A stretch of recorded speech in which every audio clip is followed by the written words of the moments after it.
Hey, welcome everybody. Perfect music for us to start on. Good to see you, Arzu. Hopefully you're all having a good afternoon, evening. Evening? It's evening. It's been a long day. Just before this, I dropped my phone into the sink when it was full of water. So I've been trying to dry that out, and then I was desperately trying to get a manual that I swear I had one, and now I can't seem to find it. So I adjusted my stream a little bit here for what we're doing today. But if you're new to this, maybe you're tuning in for the first time on the YouTube videos. This is DOScider, our ranking of DOS games, which we've been doing for a couple of years now. So I go through a couple of games, and I sit down and I rank it, decide where to put it on this list. Sorry. Subs and patrons to the channel. I got a little coffee here. Subs and patrons to the channel get to add a game a month. And we've got a bunch of games from them today to be added. So we're going to start right away with that. But before I jump into that, I like to go through the top 10 and bottom 10 games. Also, if you're a sub or a patron, you haven't joined our Discord, then go right ahead. It's in the sub club where you can do your requests. Like I said, you can request a game a month. And if you're not a sub or a patron, well, it's free. You can just go into the Discord and it's still free. You just can't request a game. Alright. Just the one special channel for all the subs. Our top 10 we have at number 1 we have Star Control 2, then ADOM, Ancient Domains of Mystery, then Full Throttle, Day of the Tentacle at 4, Doom, still sitting in at 5. Heroes of Might and Magic 2, falling slightly. Out of the top 5 now. Then XCOM, UFO Defense. NetHack. Mech Warrior 2, Mercenaries. And the final number 10, Lands of Lore, The Throne of Chaos. No more Maniac Mansion, no more System Shock, no more Civ.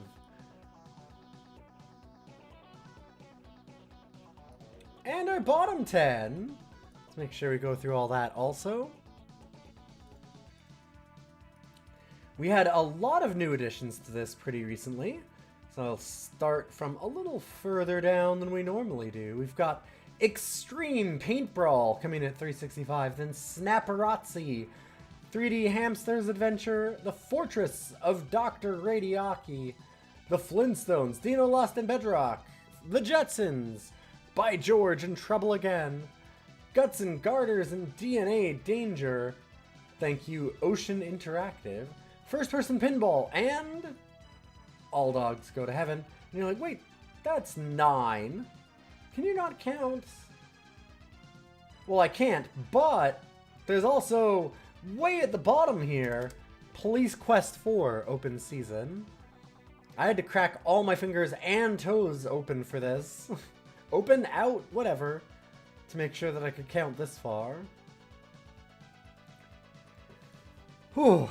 Sorry, it has been a long day. I have hiked and camped out, and I don't know about anybody else, but when you do camping, I end up like just wiped. It's supposed to recharge you, and it kind of does mentally, but physically I'm exhausted. I do more physical work normally in a day, but it's tough.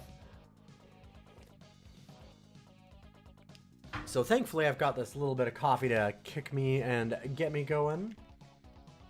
Oh, and if you want to see this full list and all the episodes, which that's what this number is right here, you can find a much easier, really nice format on DOScider.neocities.org, or you can go to ilion.neocities.org and look at all of the stuff that we do, because I have a full website done finally.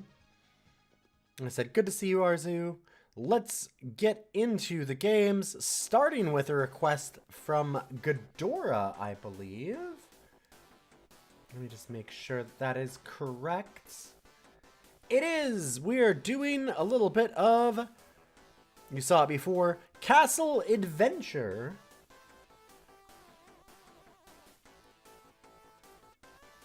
As long as I can get it capturing, which I can.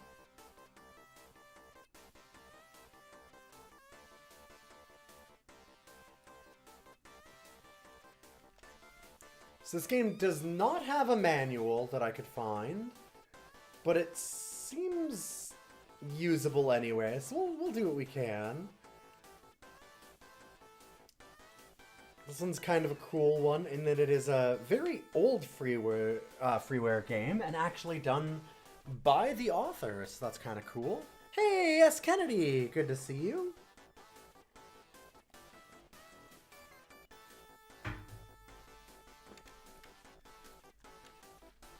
And here we'll... well, there actually shouldn't be any sound in this, although we'll make sure. Alright, I for instructions. You are trapped in a deserted castle and you must escape! It is rumored that the castle is full of treasures. Can you find them all? Use the cursor keypad to move your man around the rooms. To pick up a visible item, just run into it. To pick up an item not displayed on screen, use the command GET. To attack monsters, just run into them, but only if you have a weapon. The computer accepts most 2-word commands. There are 83 rooms and 13 treasures. To see the high score, look at the wall in the courtyard. One hint, look at everything carefully. So this game is really neat in a way, from what I could tell, in that it seems like a attempt to kind of merge like dungeon crawling, not rogue because it's not like procedurally generated, but with Zork. So you kind of have like, this is a 1984 game. Well, as you can see actually from down at the bottom. Which, yeah, it's not going to have any sound. I'll put a little music over this.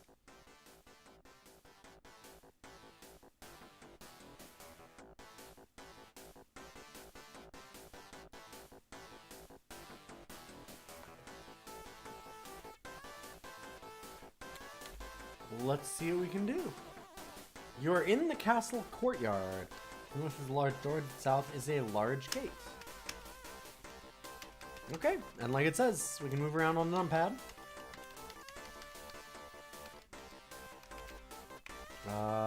Look. Can we look around? Look around. Look room. Look doorway.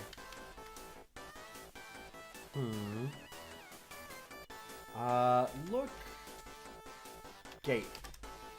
Looks very strong. Look north. Okay, everyone on. Look castle? Nope. Alright. Well, we get a little bit of an idea of, oh boy, it's text parsers, baby! The gate is locked. You don't have a key.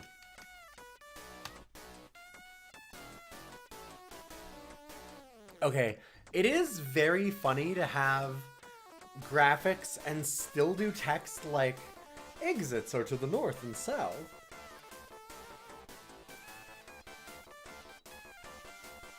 Because, yes, I do in fact have eyes to play the game.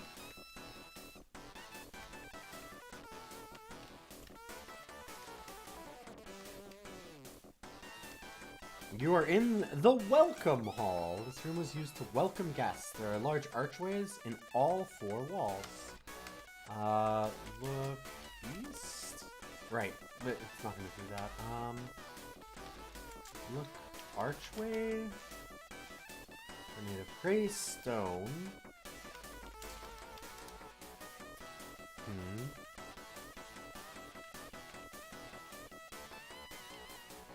You're in the East Ballroom. There are archways north and west and a spiral staircase. A spiral staircase in one corner. So this is up? Yeah, okay. Ooh. That seemed bad. I don't know what that was. But it was jetting towards me. Oh, Jesus. Here, okay, I gotta know. Alright, does this kill me? Ugly ogre. Yep. How much health do I have? Can I see? Can I know? There we go. Alright. So that's what happens when we die. Got you.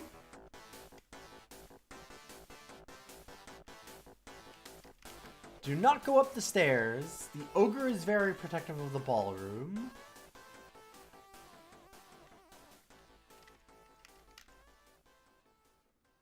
East dining room. The large opening to the east leads to the garden patio. Let's keep going east. South end of the castle garden in the center is a fountain. Look, fountain. It's filled with water, but you can't see in it.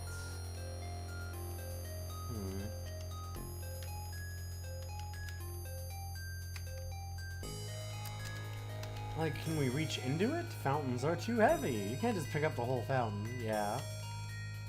Swim. Yeah, it's not gonna understand. What?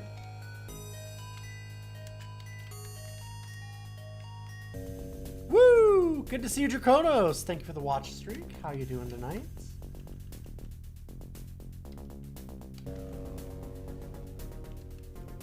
Look, trees, maybe? Because I'm wondering if these are like trees or bushes.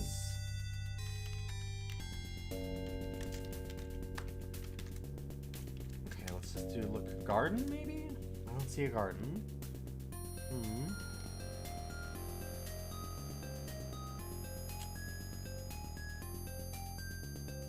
Okay, the snake seems like a problem. We'll need to find a weapon, so let's leave that alone. And we'll try and go north. We're in the castle museum. And we got a sword. Alright, let's go get this snake.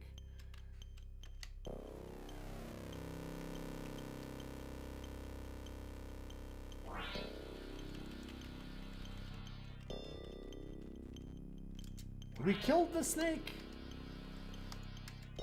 Get snake?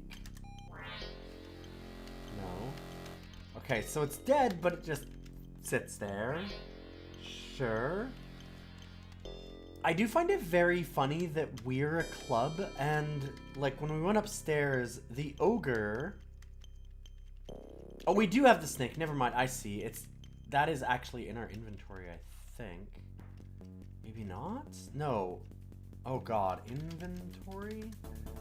Lamp and sword. Okay. Did we check at 9 o'clock nights? Yes. Okay, they were checked off. Sorry, I apologize. I thought you said it. Yeah, I was busy.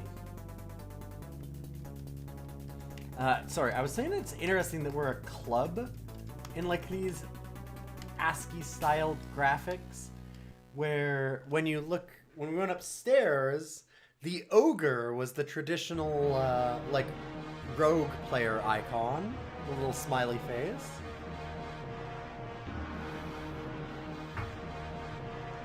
Hey, Walking Sponge, good to see you tonight. Hopefully you're doing good.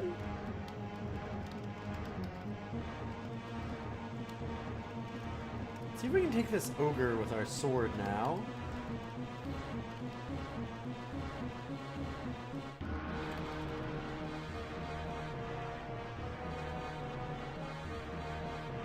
Nope, it killed us. Well, shit. I wish there was a way to tell what health we had. Okay, we do know...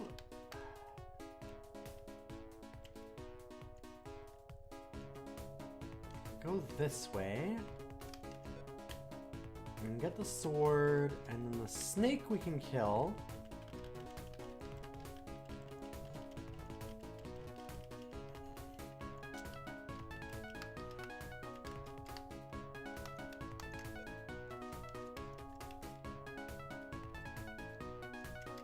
There's a little bit of sound in this thing, but it is very much the bleep, bloop. Like, it's not... I'll just play music over it. I probably shouldn't, because I want to have the authentic experience, but I also don't want to make you all have to go through that. We're in the central hall. Okay. That one has no danger up top. You're in the ante-room. Here people waited for an audience to king. It was once lined with benches. So it says once, so I'm guessing there are no benches. Yeah. Okay, Angry Demon seems unlikely to be... That seems like a final room kind of thing. Alright, we got a goblet. Hey, Ghidorah, it's your game. Good to see you. By the way, Sponge, just so you know, I did message you. Yeah, okay, you did see it. I had trouble finding a manual for a game that Sponge requested. It has the problem of being hard to search and also being old and weird.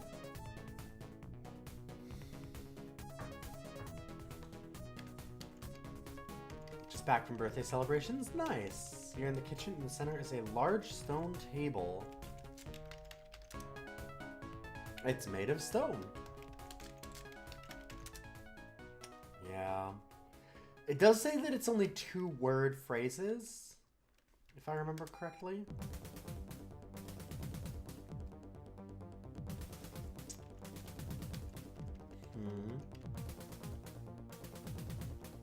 In the chef's quarters, there's a small desk and bed. Look, desk. Get wine. Nope. Get flask? I can't read. Okay, that's why, yeah. I was wondering. I can't reach it.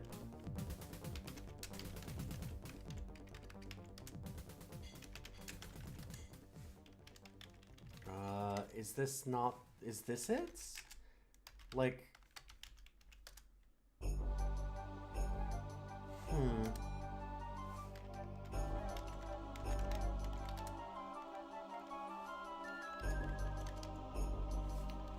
Look, desk.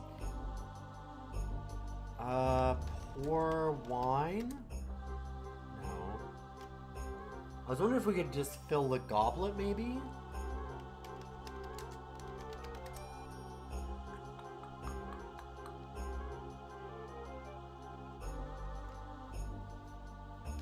Open desk? I mean, like, yeah, don't have a key. It's not get wine and it's not get flask. What would this be?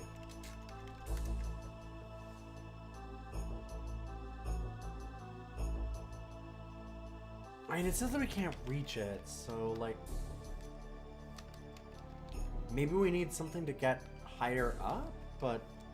I mean, it's weird that you wouldn't be able to get on a desk, right? Like, that seems...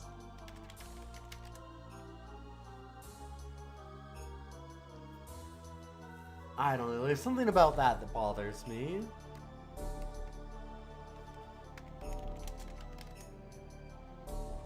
It's old. Okay.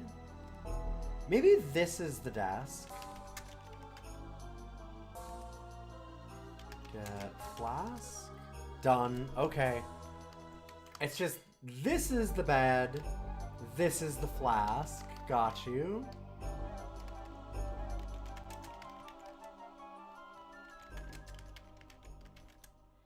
That's, it's a little annoying. Look, mattress. Look, sheets. Like, I'm wondering if there's a way to, like, pull off the sheets on the bed and there might be something hidden in there, but I could be wrong. So if we go fill goblet now, no, pour wine. I don't have any. I assure you, I do.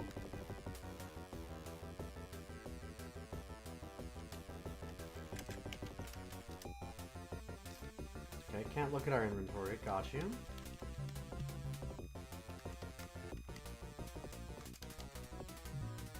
You're in the storage room. There are 2 large shelves in the middle and a small staircase in one corner.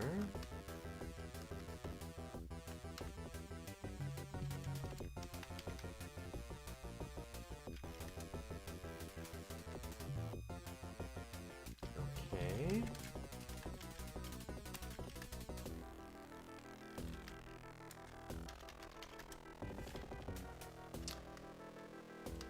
Not everything is locked, right?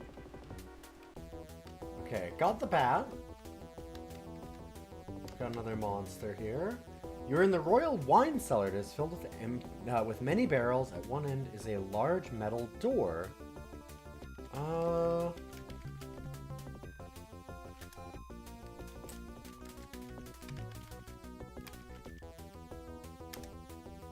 It looks old. Okay, pour wine? Fill flask. The barrels are empty. All of them? I wonder if I have to go to each one. Let's see.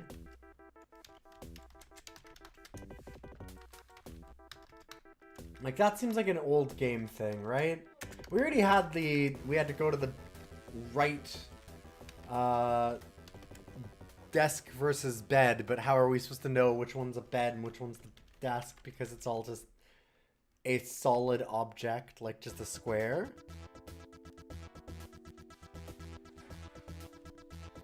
Did I try to look at the shelf? Yes. Sure did.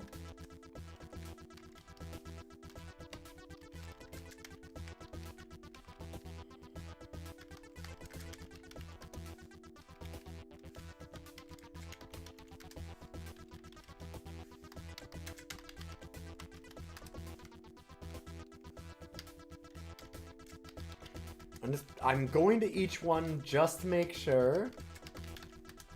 Okay, so look, door? It looks very strong. All right.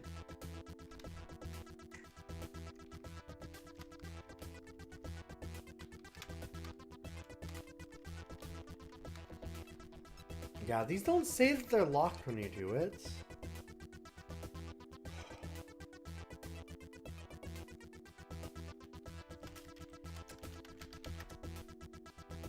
See, like, they're made of wood.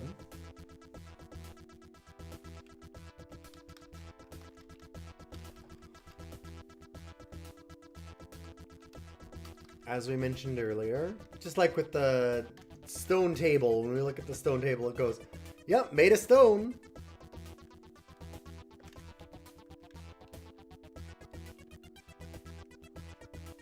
And a west dining room.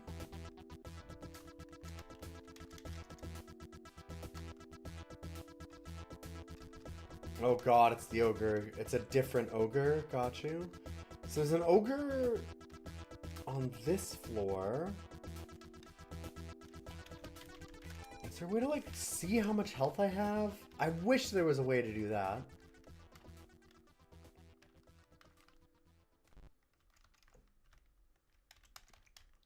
I like playing peekaboo with this ogre. It's kind of amazing.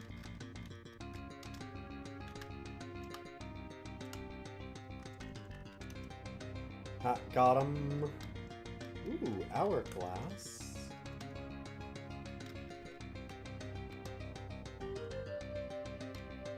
Ooh, angry demon. Don't like angry demon. Look, statue. Statue is wearing a necklace. Get necklace. Is this gonna kill me? Nope. Interesting.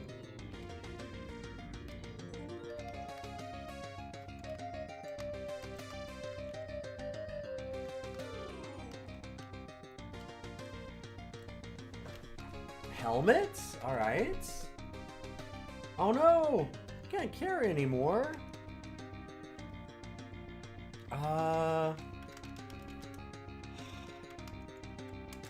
Drop lamp? Can we do that? We can.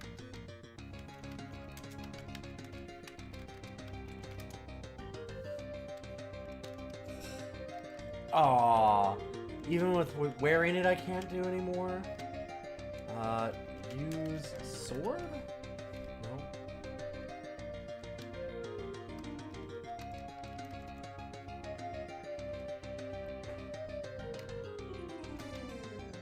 We're on a balcony overlooking the castle gardens. Jump down. Oh, it's just the guard. How high up could it be? You're in a lower battlement. There's more staircases up. Oh boy, that looks like a lot. I'm wondering, I'm gonna try and yeah, it says the helmet helped. Hey, we did it! We killed the ogre. Okay.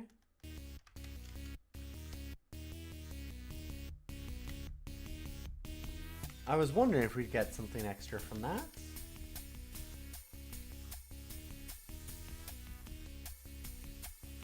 Okay. I've pulled the demon away. Let's see if I can... Oh, right. The I was gonna say, we could grab that magic wand, but... I don't know if that's gonna help us. Look sharp. Okay. Yeah, the wine flask is empty. Look, goblet. It's made of gold. Look, necklace. On the back it says protection from traps. Alright, cool.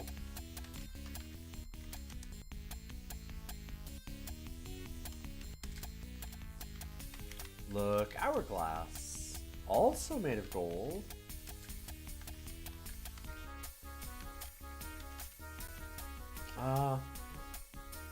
Before I do that, actually...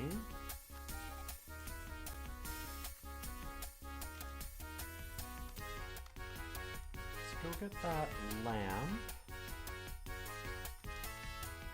Or, like, go to the same spot. And drop...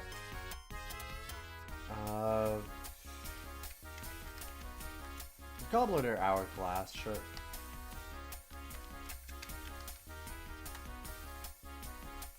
Not sure why, but this game, you feel like it has something to draw you in. Oh, is it trying to drop it north? I thought it was trying to drop the west there. Okay. Yeah. No, it was trying to... Well then, what was in the way? Whatever. That's fine. Oh, shit, right. God, I'm an idiot. Other way I want to go and do it. We're going to try and loop this demon.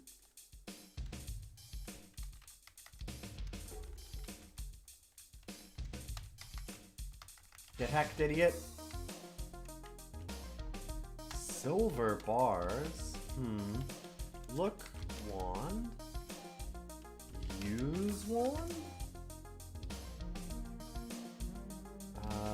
Wear wand? That could be difficult. Hold wand. No.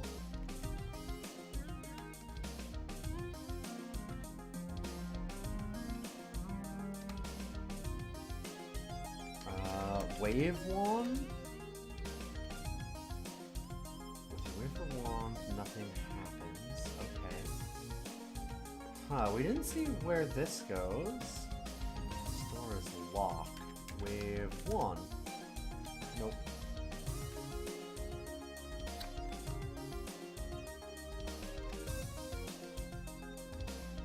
We can probably try it in combat.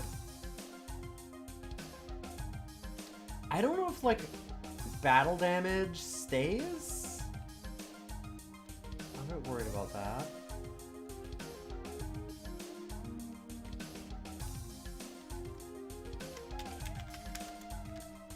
Okay, nothing happened. Gotcha. I just really don't want to fuck with the demon. That just seems like such a bad idea.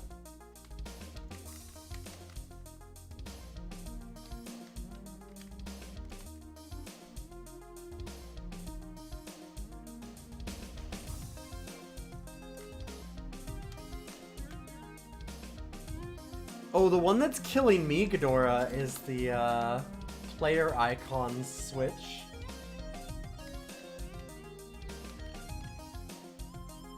Like, again, if we go to the dead ogre here, like, which one's the item and which one's the character. Because I know what my brain says. Oh, sorry, I should have moved this down out of the way of the music. Sorry.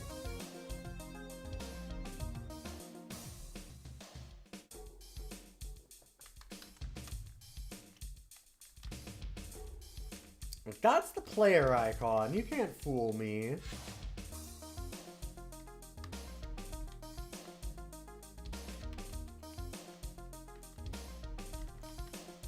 Okay, there must be something else we can do.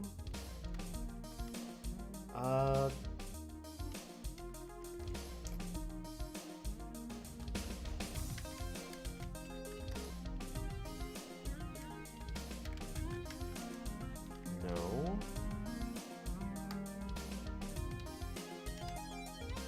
Yeah, Dead Ogre is you. The cool new puzzle game, Hailing out of Finland. I can't, like, drain the fountain that way or something. Okay, I can fill the flask with water.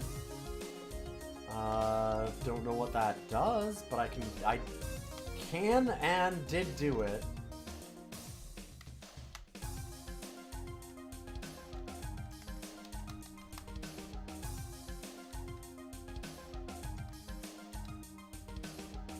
Better for you than wine anyway.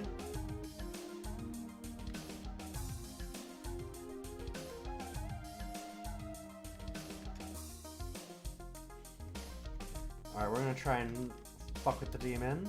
Nope. Yeah, the demon really is a problem.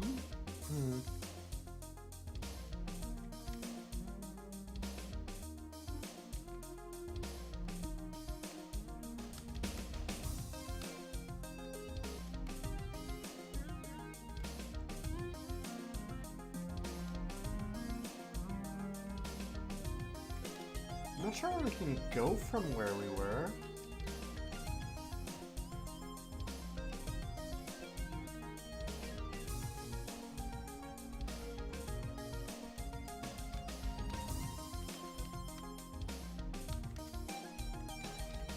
Okay, let's look at lamp. What?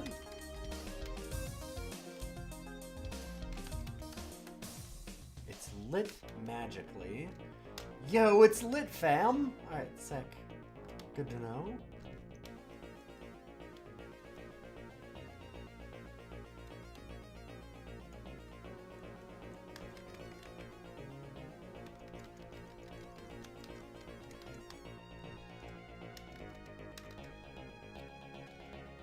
We're in the king's room. It was once furnished but is now empty. Staircase. Queen's room, sure. Another way up. We're in a corridor. Ooh. Vampire. Talk vampire.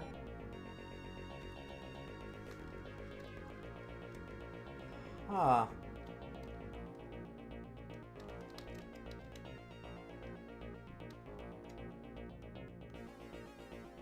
Wait.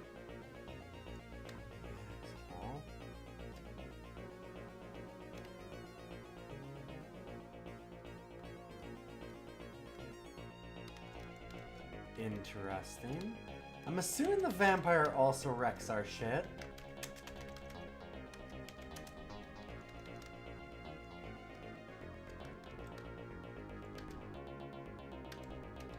Oh, we literally can't hurt him. Got you.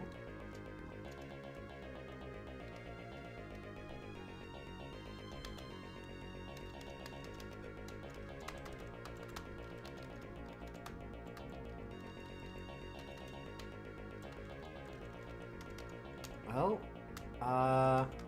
you know what we can do though? Stake vampire. We've got a wand. The wand, listen, you telling me that wand's not made of wood? I bet it is. Oh, fuck. Oop. Get necklace. Wear necklace. just... Oh, right. You know what? Sure. See if we can kill the ogre again. Oh no, it did! Okay. It did kill us this time, even though we had the sword and the helmet. So there's like some RNG or carryover health. If we say no, it just kicks us. I want to look at the instructions again real quick.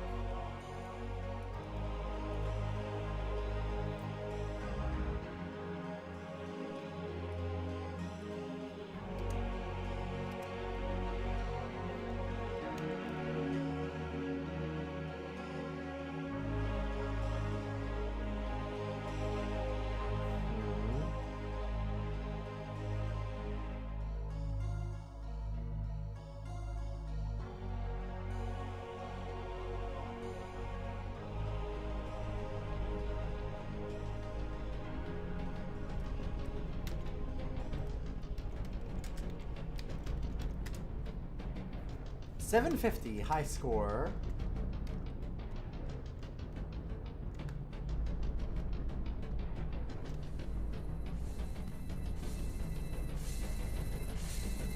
Sword get. It's like, oh.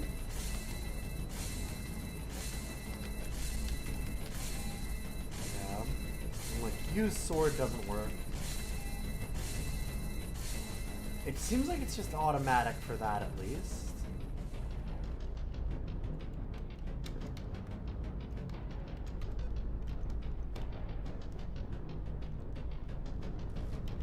Like, no. Can't use the lamp in any way.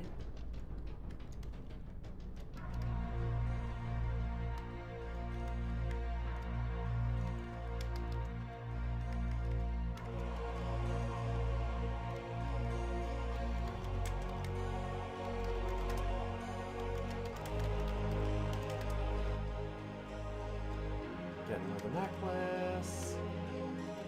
Getting rid of the helmets.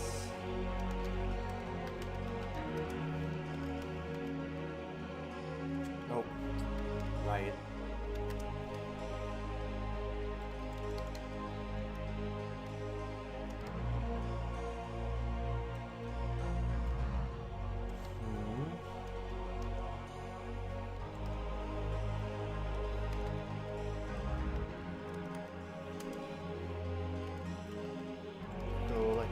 Down?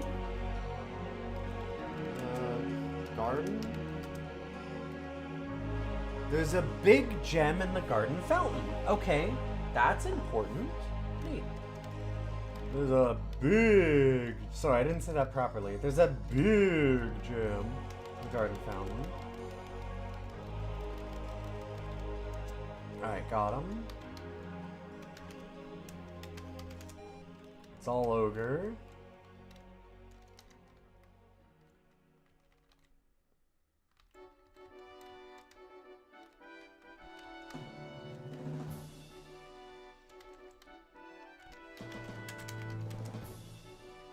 Ah, alright. You can just get it immediately. Look gem. It looks expensive.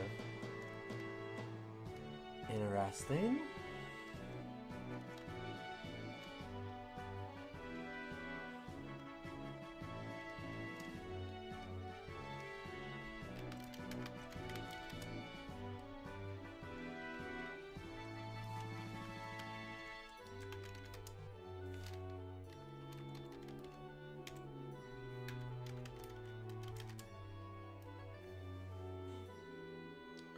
Okay, I want to keep all of these. Let's go look again. Also, I think I get the idea of what this thing is doing.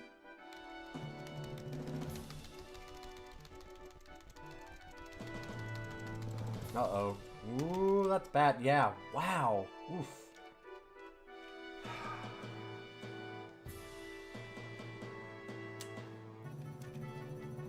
I forgot, there's one other thing I wanted to try.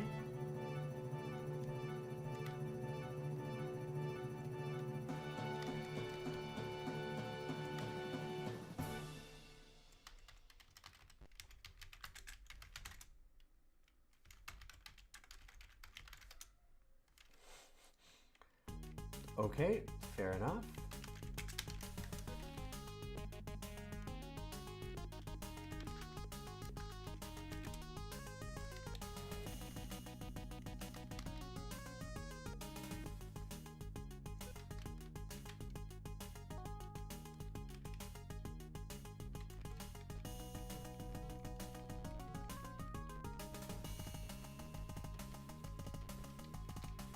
Dang, that snake took a lot of time this time. It feels like there must be some kind of RNG to this, which I think is a problem. Like, that's... The combat is, I would say supremely unsatisfying, but that barely scratches it.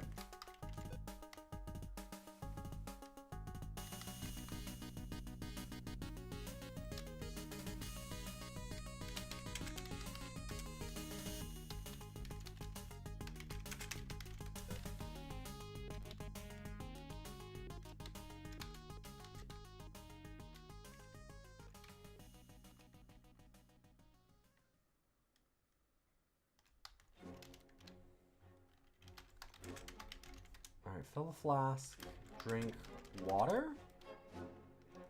There we go. Okay, I was wondering, I'm like, does that heal us? It sure does. Interesting.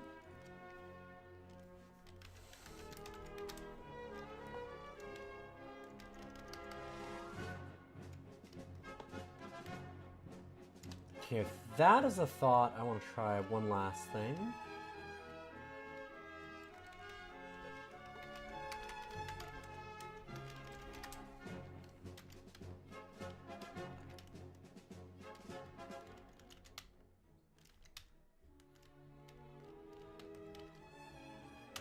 Can we kill a demon? Like, now that we have full health, helmet and sword. Nope.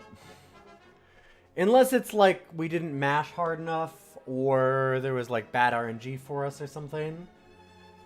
Might have been able to try and drink flask in the middle of the fight. We're gonna say no.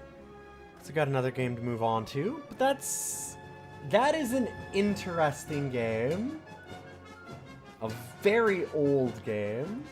And very basic in some ways. I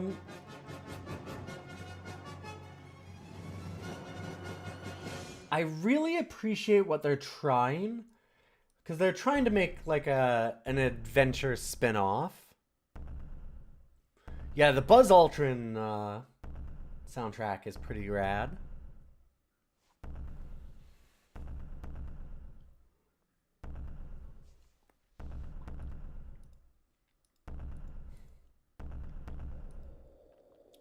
But, like, as much as it's trying to do a thing like Adventure or Zork, I feel like adding in the extra elements of the combat actually makes it worse. Which is unfortunate, because it's a really cool idea, but it's funny to say this, but it makes sense when you realize, again, 1984... single dev freeware game. I mean, everything was single dev back then, really. What this is it seems like a problem of too much ambition. Like, it's a great idea, but there's not enough tech behind it yet, which, again, wild thing to say when you're like, this is just ASCII characters and bump combat, but it's still too much to add. Like, it needs the UI and stuff. I guess that, honestly, they could have done the UI. Sorry, I'm trying to use my numpad to go up and down because I'm so used to the rogue movement.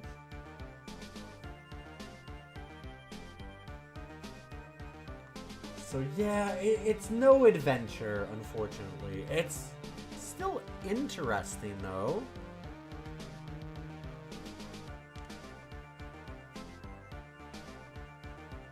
I really like the idea of what it's trying.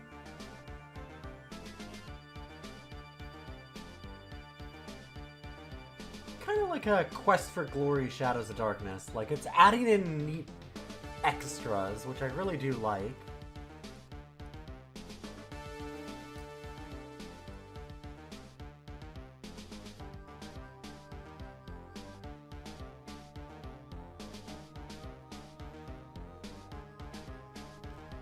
I think this game trying to do more is still really neat. Text parser is kind of rough. Limiting it to only 2 words might actually be better. I did like that. Because it makes it... You have less options, which... That sounds stupid, like, oh, well, why would you want less options? But for a text parser, that's good, so that you have some idea of what you're doing.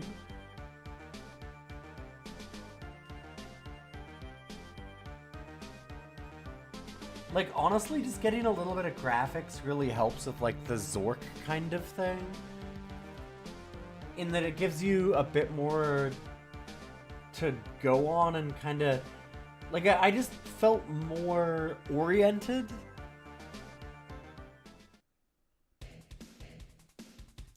Yeah, you don't have, like, reach into fountain. You know, it's not like reach into fountain, reach in fountain, reach fountain. Like, you're not... You just have... No. You wouldn't be able to do those third words. Like, just take all that out of there. And it makes it a lot easier to go through, like, what you might have in your back pocket for the text parser. So I do like that. There's some really smart design in this. It's just, again, you kind of need to know, like, what your health is at and stuff, too. Like, have some idea as to how much the demon is hitting us for, so we can maybe know when we could actually try and take it. Need to know, like, if combat has damage that sticks around, which apparently it seems like it does, because the water healed us.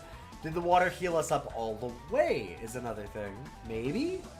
Don't really know. So there's some issues there.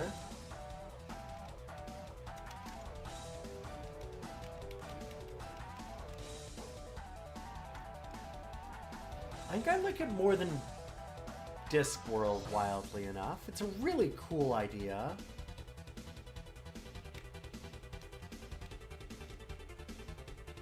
Yeah. Right below Oregon Trail. Castle Adventure. Not quite a top 100 DOS game. Thank you, Ghidorah. 121's not bad at this point. That thing was, as Serious Cow King said, like, it has a habit of drawing you in. Some of those Zork games are like that. You're like, well, fuck, I have, like, an idea. Should we test this? Like, it kind of feels like that, when you're troubleshooting, like, a computer problem or something, and you're like, okay, I know that I need to go to bed, but wait, what if I just do this one last thing? I'll just try that. And then you're like, okay, well, that didn't work. But it did give me an idea. What if I try this one last thing? And you just kind of keep doing that until 4 hours has gone by and you're like, oh shit, I need to leave. And it kind of feels like that, the game.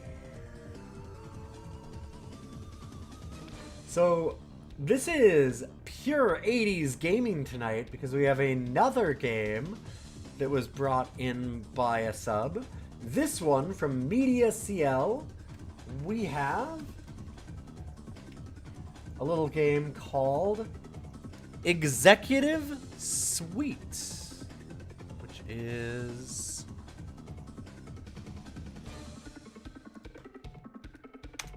there we go.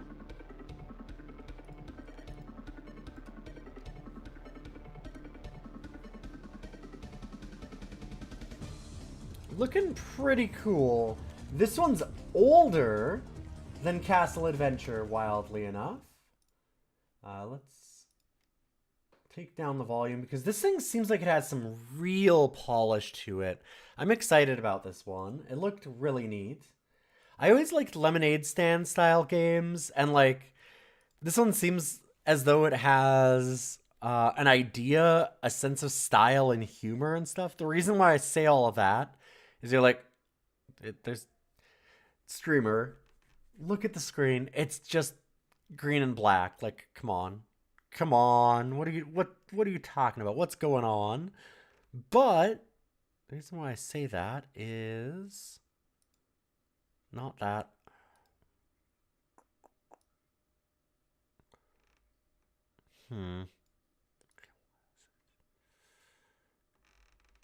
Just a second. The manual for this looks really good. Let's see if I can get it actually captured. It doesn't want to do it. There we go.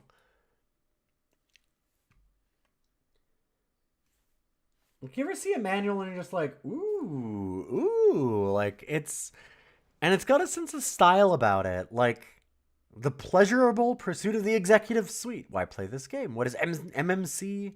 Company background. That is the fictional company that we're going into. And you can see like there's some good humor in this, right? Right away. Or at least like a little bit of charm. In the stressful grind of day-to-day business. But what is MMC? The mighty Microcomputer Corporation is emerging as a leader in the microcomputer industry. In the company's 4 years of existence, its sales have grown almost as rapidly as its press releases and personnel. MMC is the Apple, wink, wink, wink, wink, of Wall Street's eye. The sky is the limit.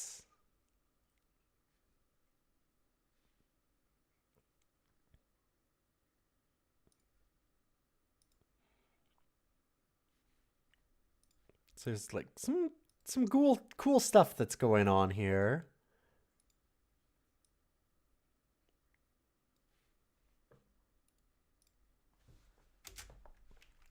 That being said, like I read through the manual and most of it is kind of just flavor for the world.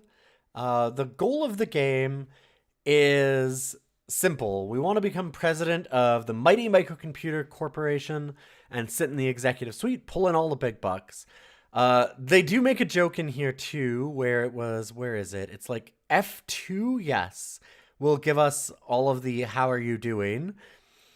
But it's, yeah, inside of the manual, there's a line here that's really nice. It's like, in keeping with a firm belief in capitalism and the free market system, all rewards and pleasures are monetized according to their relative desirability in the market of human needs and desires. The values of salaries, bonuses, and stock options are already conveniently denominated in dollars. But now, through extensive market research, Gray Flannel Fun has determined the market value of such things as corner offices, private parking places, loving spouses, and youth. Throughout the game, you can see how you're doing by referring to your lump sum net worth. So it's just like, your score, really. But the general gist of the manual, as far as I can tell, is go in here, play game, answer questions, make decisions, have fun with it. Like, it's trying real hard to, like, not give you too much. It feels like it's trying not to spoil itself, which is interesting. So let's go start a new career. Angie is eager to help you get started. She asks if you desire an initial job interview, or perhaps you have a resume in one of MMC's files. So let's do an initial interview. Oh, wow. Like, look at this. They actually have art in this 82 game. Angie happily directs you to the personnel department. Good to see you made it. Try to relax. I'm going to ask some questions and hopefully provide some answers on how you might fit into MMC. What is your first name? Well, we're Jeef, you see. Oh.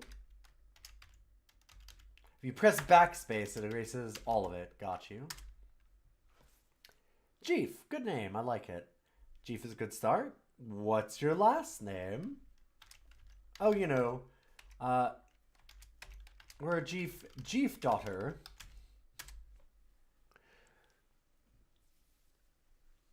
It's Finnish. Oh, what part of the country are you from?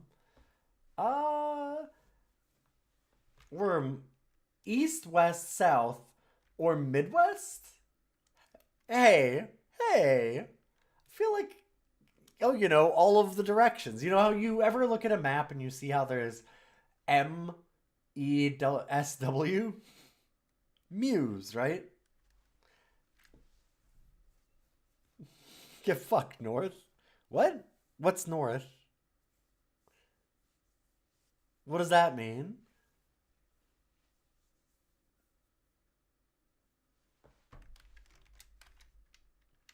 I always remembered as a kid in like scouts, they always taught us mnemonics to remember how the compass went. So you have things like never eat soggy wieners, you know, to make sure you remember that M. Let's go with Midwest. Ah, good. MMC does a lot of business in that area. What is your hometown and state? Oh boy. Boise, Idaho. Growing up in the Midwest, where did you go to college? State University, City College, or private college? It's interesting that we can just choose these. Nobody else sucks worse. Yeah. Well, there's also that. There's nobody else. Yeah.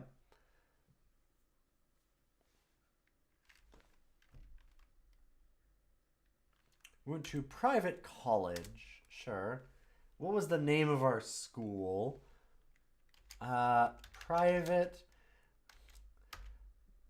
Privately. Oh, you know, what did you study it? Girls, boys, business administration, engineering, or liberal arts? Man, they make this sound like all of these are legit things that you can study. Like business administration is an actual thing that you can study in college and care about. Like, did you ever walk past any of those classes and they just like have like revenue minus expenses equals profit on a board, and everybody's nodding along and writing things down like they're actually taking a course? It's very funny. I personally, when I went to college, I studied girls. Oh boy. Oh no. These all take a lot of. I don't know if these changed because of our last answer, but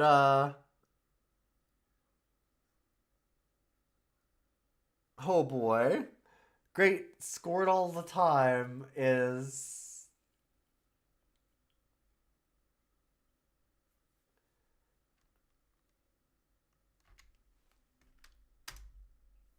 Did you go on to graduate school or had you had enough education?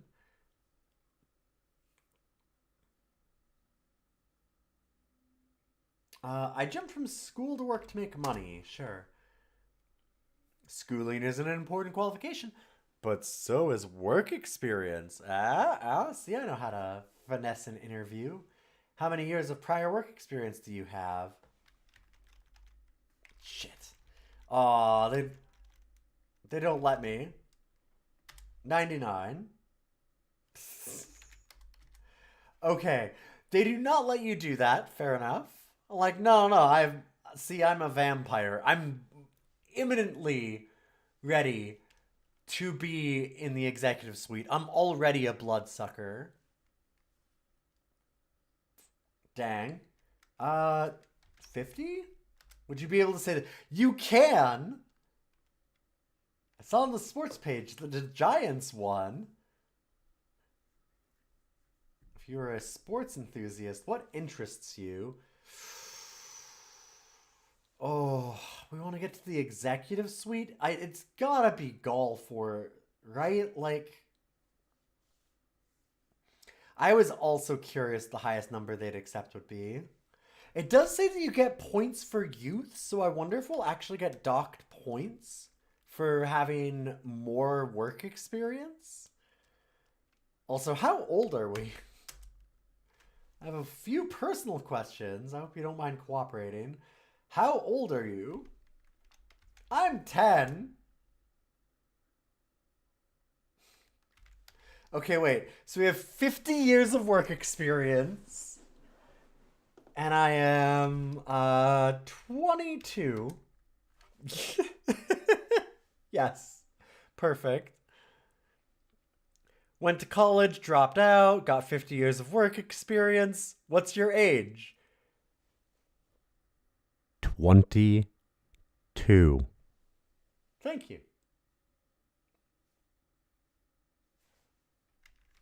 Also, goddamn, this rules. Look at this. Yeah, I was gonna say, like, that they have a non binary option in 1982? I spent my college years in a temporal discontinuity for tax reasons. They'd love that in the executive suite. I feel like we accidentally made like some kind of forever like southern gentleman or something where I'm just like I'm like the janitor in Control or like Kenneth from 30 Rock. Like I've just kind of always been here somehow.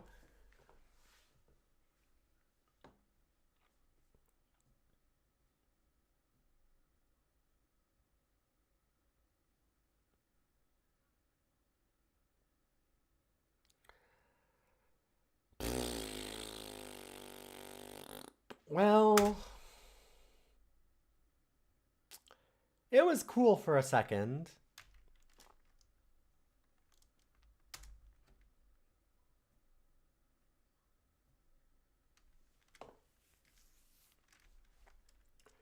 It was like current marital status. Like all CEOs and potential CEOs, I'm divorced. After all this talk, I'm feeling very comfortable about your application.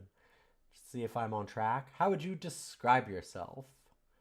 Blind ambition, technician, party person, work before pleasure, but I always make time for my family and friends. Work is a hobby. Life is meant for living. Things that you do not say in an interview.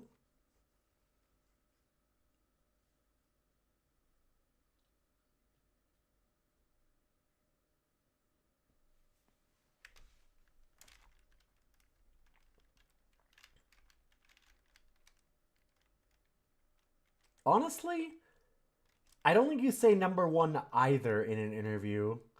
Like, 1, 3, and 5.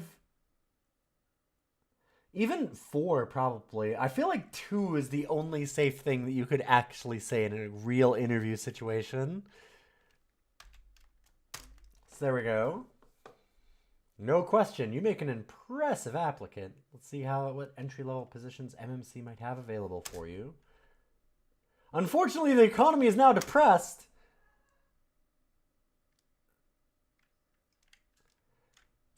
Oh, listen.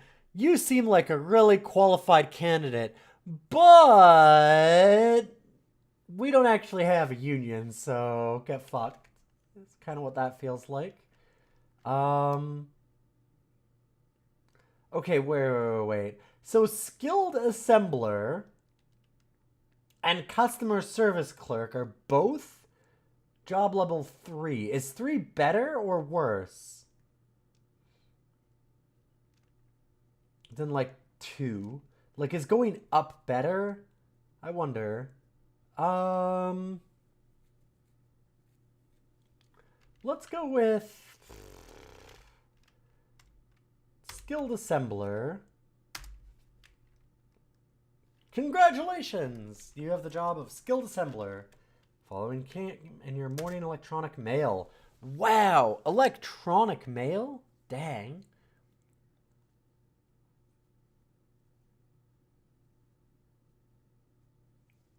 $22,000 a year to start? God, that's depressing. In 82, as like, oh, I'm just basically in training kind of thing. Like we're like with a medical plan. God. Like, okay, I'm actually curious.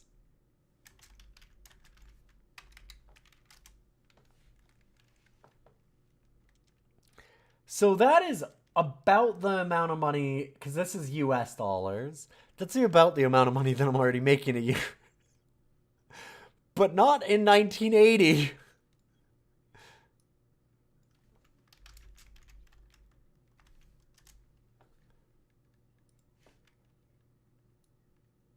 So, like, that would be what now?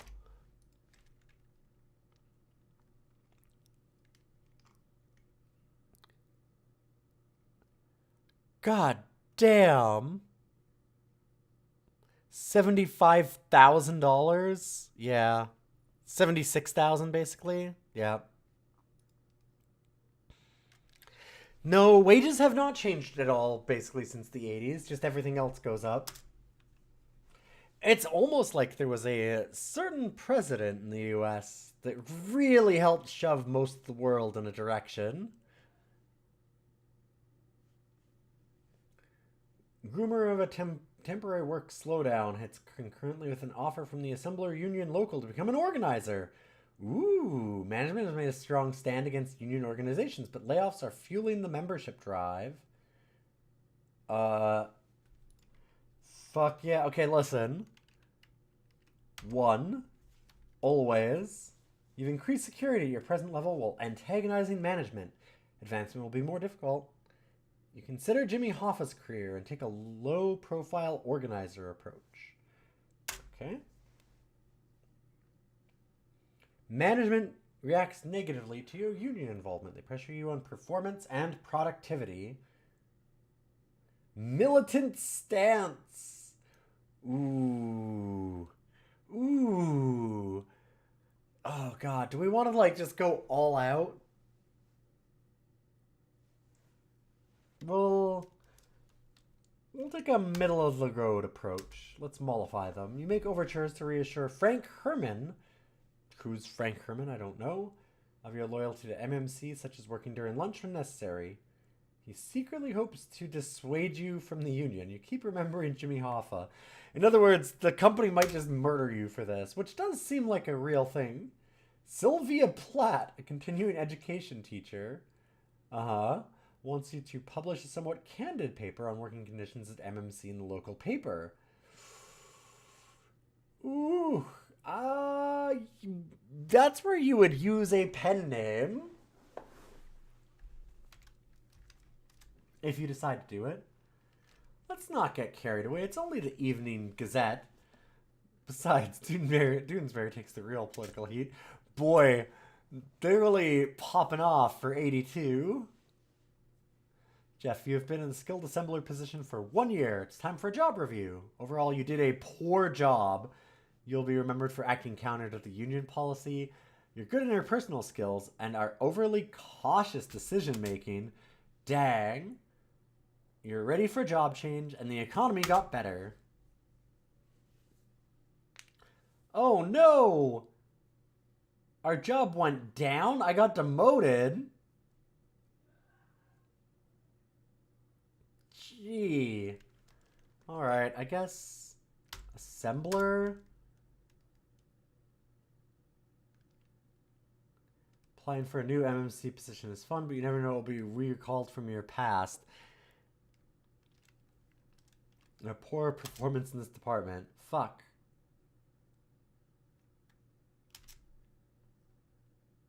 I'm a draftsman now. I'm remembered for my good interpersonal skills. Great.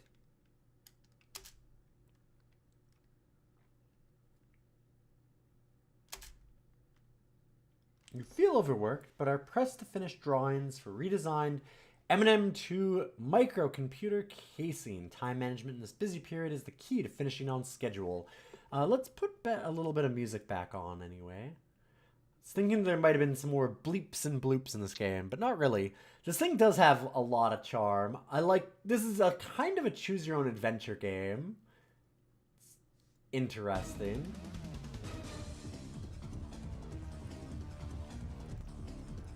God, I almost should have put this on when we were, like, in the middle of an interview. It's interview time! When you hear this boss music as you go into an interview, it's never a good sign.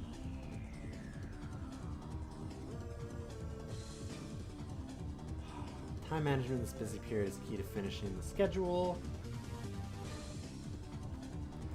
Let's work. It says time management, which means work harder, not work longer.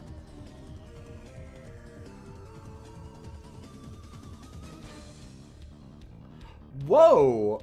Increased productivity is recognized by Conrad Edison, but Conrad raises concerns for your health. He brings you weekly allotments of milk of magnesia. A request to do jack? Work is rejected? Was that a joke on our part? Or, hey, John Locke Cole, good to see you.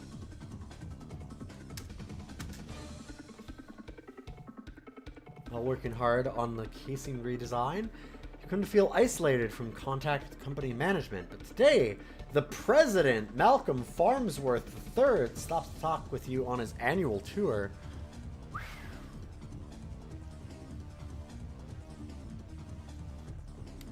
Let's invite him to the Thursday Night Poker game. Hey, listen, I'm a low-level employee. Hey, maybe you will. Strong, but questionable impression. Declines to laugh, claiming golf is his game. You resolve to play miniature golf once a week for the rest of your life. MMC offers you the opportunity to participate in a computer graphics test. Oh man, we can tighten them up on level 2.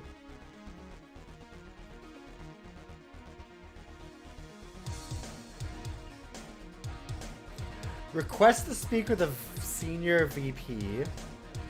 We'll just say yes. You do well on tests and are now considered the MMC expert. This allows you to establish a new technology niche. Oh god, but we fall behind in normal work and gotta put in overtime. Don't complain, overtime's considered a perk. Yeah. Fuck. Yeah. I've been there too.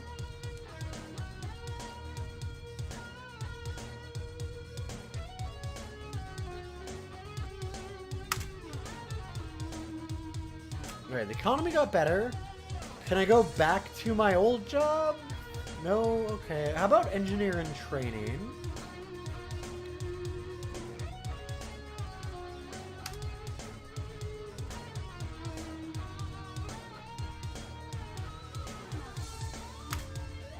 I'm remembered for all the good things. 24,000 a year. Rolling in the big bucks now. God, I wish I made 4,000 a year. US.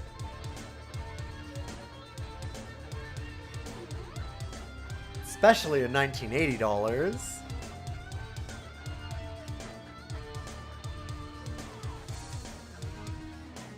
Last minute assignment conflicts with a special seminar MMC has enrolled you in. Uh-oh.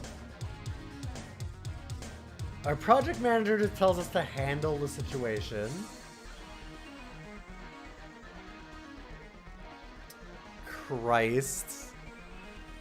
We have good bosses. We can't just like work more. I'm kind of curious, how is our score going? Personal expense budget, stock options 0. Cash value of life insurance 0. We have a desk, so that's worth 1,000. Parking in an open lot, 200 bucks. Sure, sure.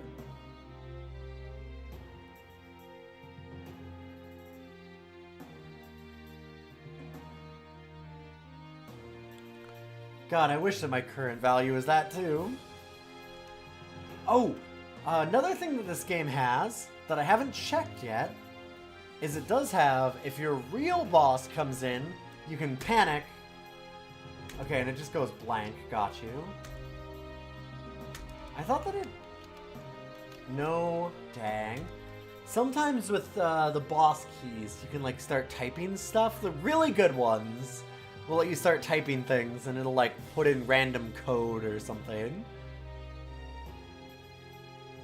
Which is fun. I can't remember the one that did that. I'd have to go back and think about it. There was one that, like, as you hit any buttons, it would just, like, spit out code to make it look like you were actually doing something. It was great.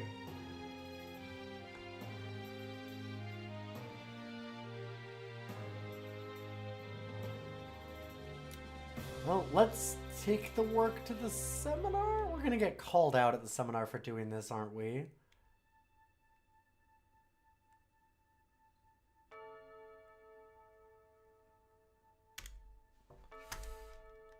Tight, difficult scheduling, but you can get it all done. Harriet is impressed enough to give you a pair of running shoes and a year's supply of gum. Great! Boy, I can't wait to pay my rent with this gum.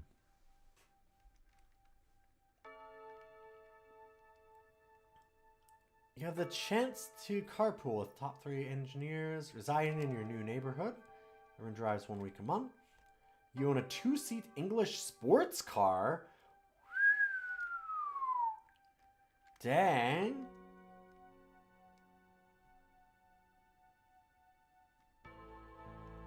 I'll pay for gas.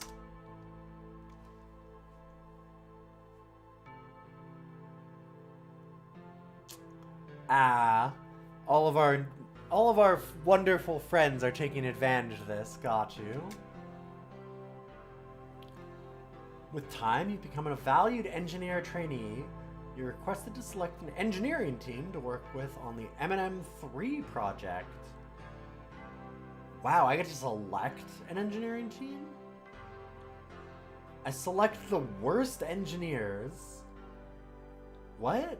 Why would I...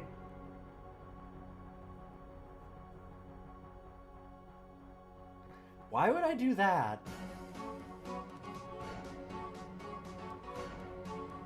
I guess that we can shine better? But if I'm not learning how to be a better engineer, I don't know if that's helpful. Let's go worst engineers, just to see. Yeah, I was wondering, yeah.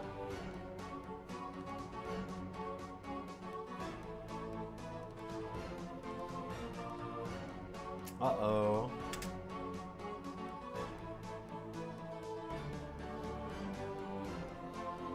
I'll remember for our narrow perspective.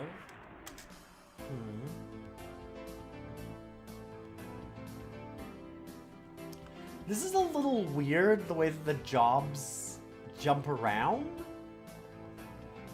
Because, like... Okay, we just were an engineer in training. Now our options are to be a marketing assistant? A salesperson? Senior accounting clerk? Like, what? What?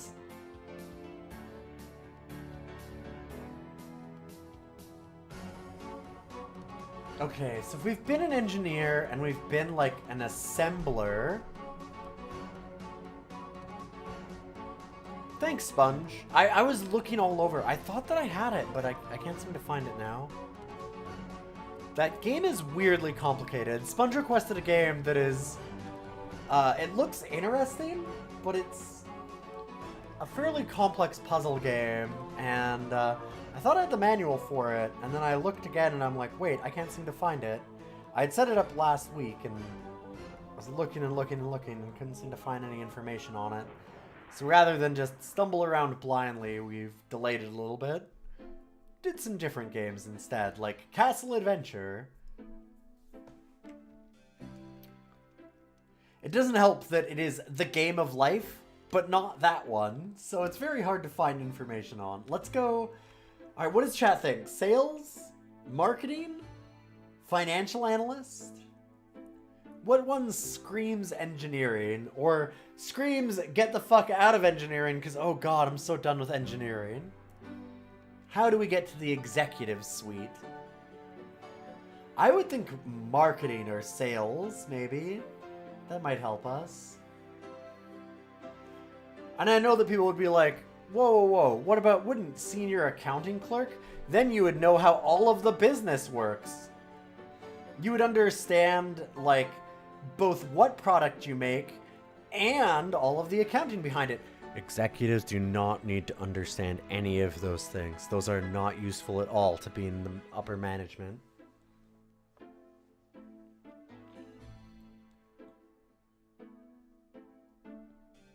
Getting noticed does. Yeah, sales. Alright, we're in sales. Oh no! We're remembered for our aggressive go-getter approach and having the discipline to finish work, but we're remembered for our narrow perspective also. 31,000 a year, travel and entertainment allowance. Dang. Now how are we doing? Oh, our net worth went up just very slightly.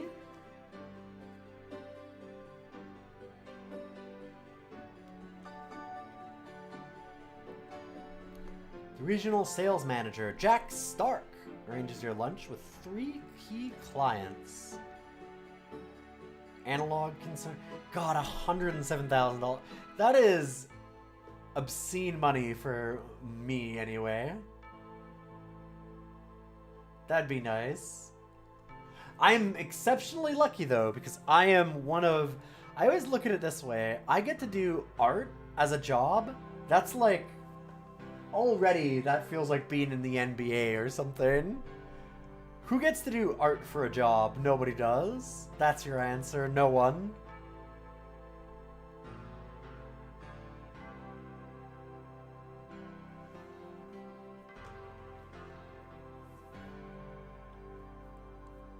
Alright, let's report on lunch. And our car allowance is upgraded. We can choose from a Buick, Cadillac, or Mercedes. I mean... Do we go for the... I would think that Mercedes is the highest end.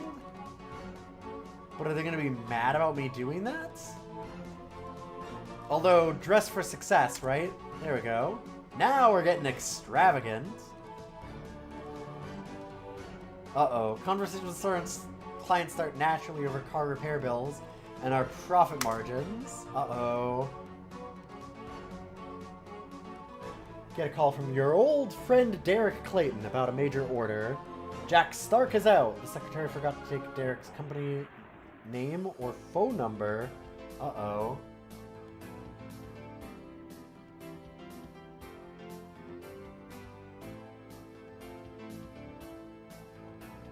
What the fuck? What was this? Did we have this information? I feel like we didn't. Uh-oh.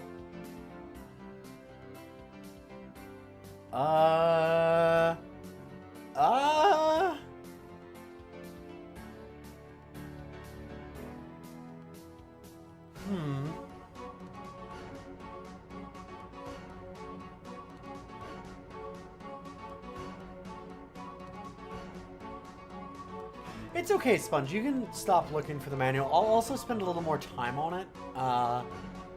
I was gonna look up some more information on a lot of these games over at, like, the Video Game History Foundation.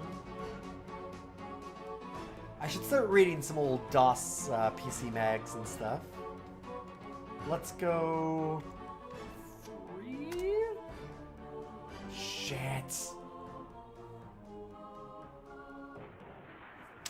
Oof.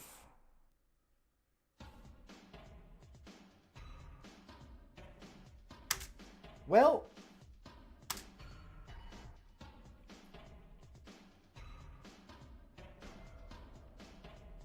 we're back down. Sales again? Okay, I'm remembered only as a go-getter. That's nice. Did we see anything about where Derek Clayton was from? I don't remember that. But that just might be because of my memory fading since we're so old at 27. I think we're starting to get... Oh, we're not dinged for our age yet. Okay. You attend the introductory sales training seminar. Bucky Carter invites to gain some practical experience rather than just this book learning shit. We're having a few drinks, boys. I've been in sales. You go drinking with the boys.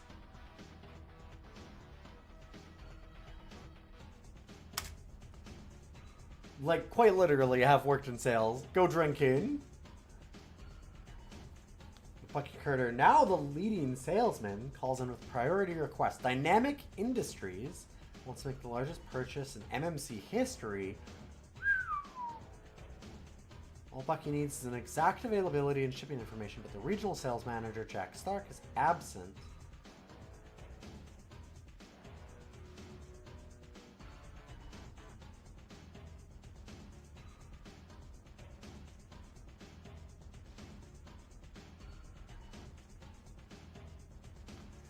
Ooh, do we go over the manager to get the best stuff?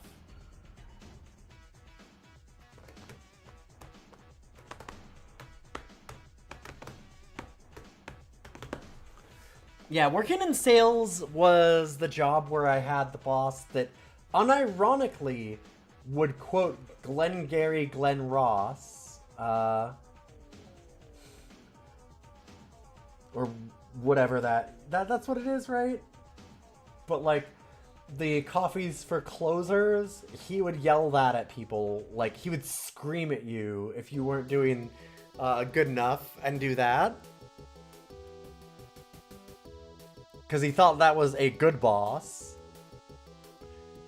Sales is just a blast. You display independence. But this is the largest sales ever. Even Jack Stark needs advice on this order. Somehow you relay information from an outdated file. Uh-oh.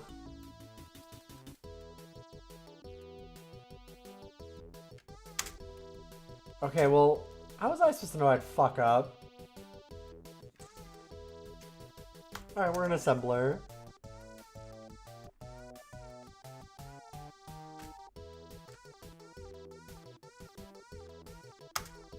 Oh no. Accounts payable? Oh no. Mailroom. Fuck.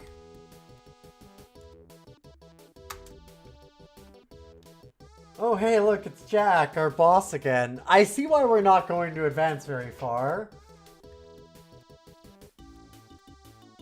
He gives you 2 bottles of vodka to slip into the punch bowl. Jesus Christ. Jesus Christ. I mean, listen, yeah. This certainly sounds like a tech startup in the 80s. Christ, Jack. Maybe this is my old boss. Did they model him after that? It might be. Okay, this game's great. I really like this. It's interesting. The maintenance man chastises you for repairing a photocopier. He threatens to have you fired. Next day, Beth, the executive vice president secretary, asks you to fix the machine again. Ask for written permission. God damn it.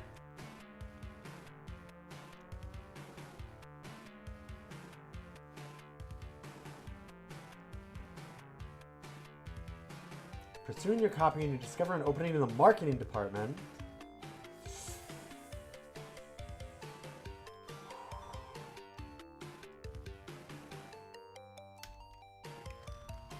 I'm gonna apply. Ah, we become a serious contender. God. Wait. Wango, Jack, and Red Turner. I'm guessing the maintenance person? Oh no, but now the economy sucks. Can I be an assembler? Fuck. Accounts payable? Okay. Whew. Oh, I got an official jacket. I never had an official jacket before. Bernard, a driver in your carpool, was late 4 days in a row during a crucial period of the M&M3 computer launch.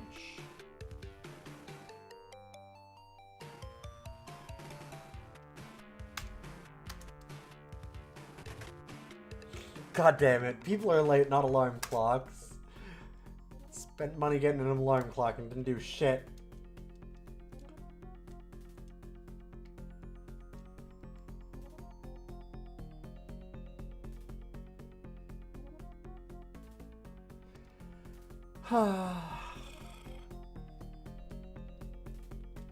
I already purchased the same gift.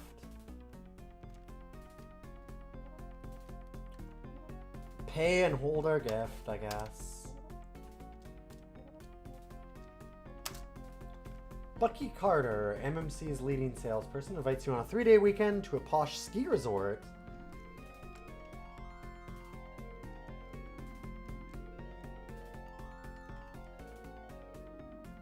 Skip work for it?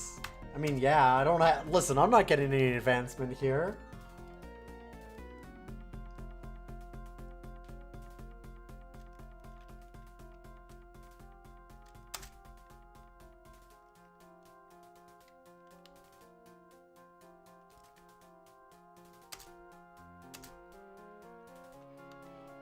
Okay, back to accounts receivable.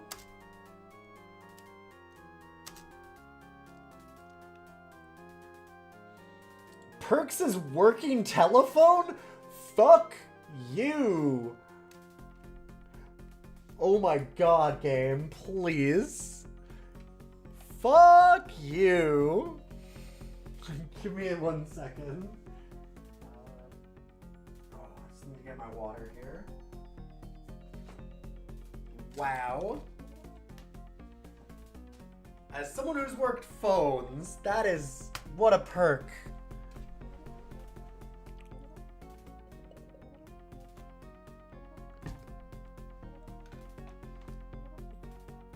What a perk. Boy. Can't wait. Under pressure, can complete M&M 3 counts within the hour. And our calculator batteries go dead. I mean, just take a friend's calculator, right?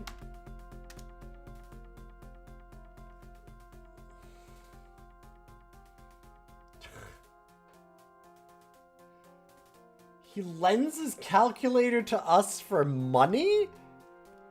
Fuck burn our friend? Jeez. You take the only existing copies of the M&M 3 accounts receivable listing home. They were stolen from your car while you were buying calculator batteries at the mini mart. God damn it.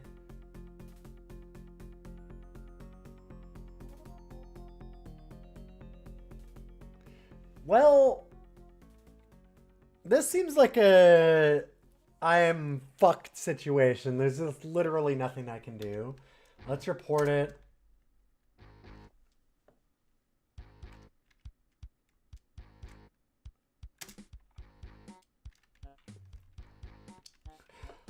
All right, what do we... Oh no, we're getting computerized. What do we do? Learn to computer.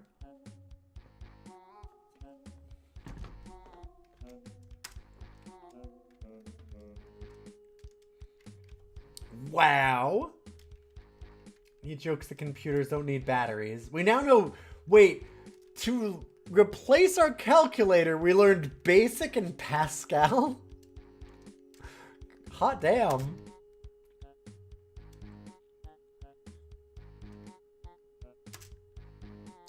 Also, amazing that we, like, lost the main thing for our job. Like, secret financial information. And we get... Oh, you did great. Good job. That's, wow. It's interesting. Oh no, my age has made me lose score. I mean, money.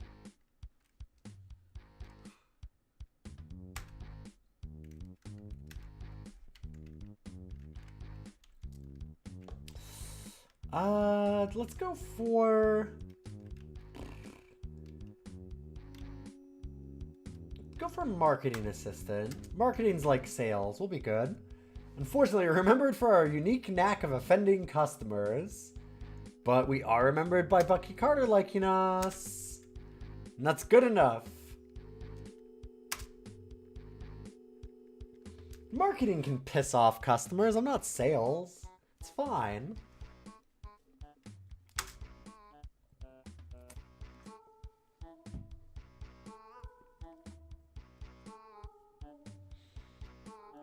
Sam Danger, the vice president of marketing, asks you to see a client on your vacation to Des Moines to visit your in-laws.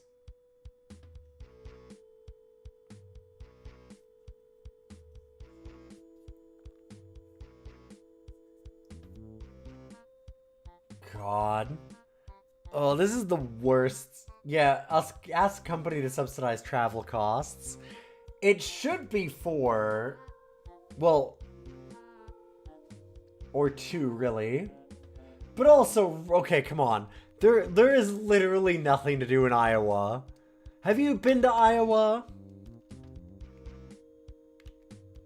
What the fuck are we're gonna spend time visiting our in-laws in Iowa? Oh no, I have to do stuff for the company. Oh, woe is me, sorry. Yeah, well, so we were divorced, so...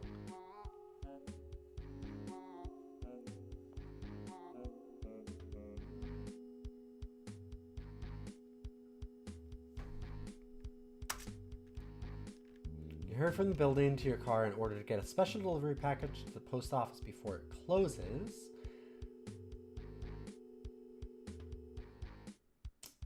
Ooh, okay, this has gotta be a help, right? Fuck. Oh no. Now, maybe the divorce didn't take.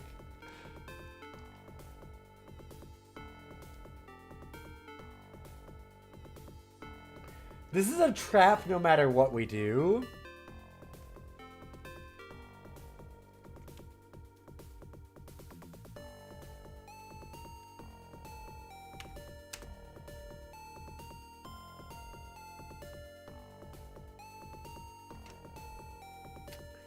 God damn it.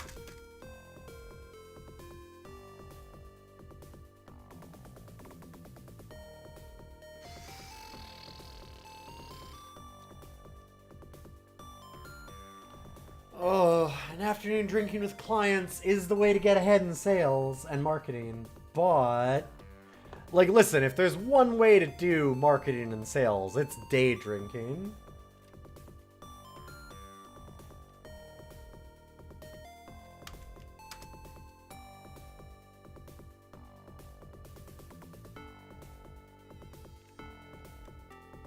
Dang.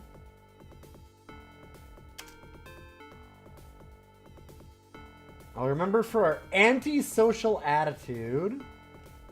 Dang. Okay, well, we can't go up, but we don't go down either.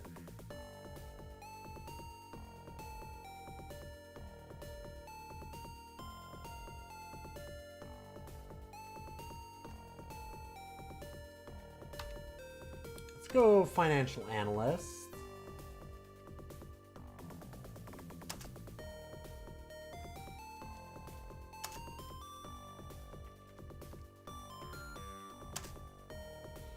Pat Ivers, a college classmate, recommends buying out Meld Design Co. based on private information through a breakthrough in circuit development.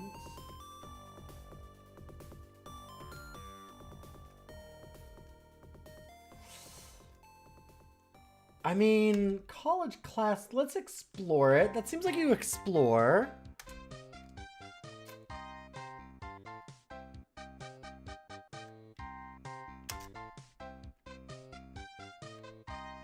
Oh, fine.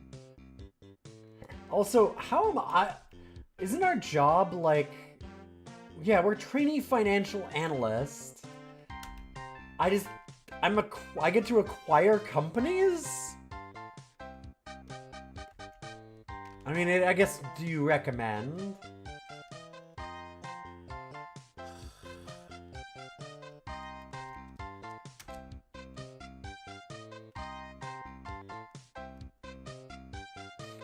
Gambling is what the US economy is built on.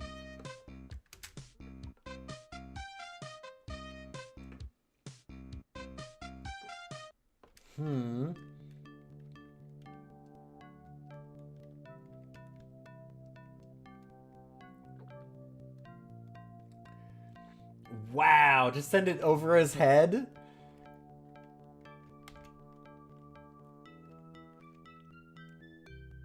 That's pretty wild.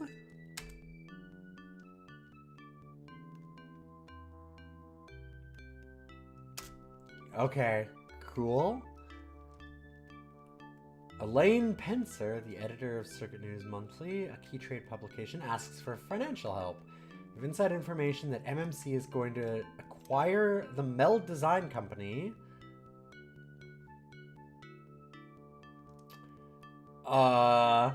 Should we commit financial crime? Just make a stock purchase for him. How does that work? Yo! Surge! Welcome, welcome. Good to see all you cool raiders. What were you up to today? We're doing a little, DOScider, the ranking of DOS games. If you go to DOScider.neocities.org, or just ilion.neocities.org, you can see everything that we're doing. But the DOScider website actually has the full list of all the games that we've ranked. I've been ranking Canadian Elden Ring. Oh, heck yeah. I gotta go and check that out later. For those that don't know, Surge is an incredible streamer. Needs very little introduction. Does a ton of great stuff, both on Surge After Dark and over at Surge Jaeger. So make sure to follow both of those. Thank you for shouting it out, Ghidorah. We're currently doing Executive Suite, as you can see. A 1982 game that's kind of a choose-your-own-adventure game. It's interesting. We're trying to get into the CEO position at what's essentially Apple. It's pretty good.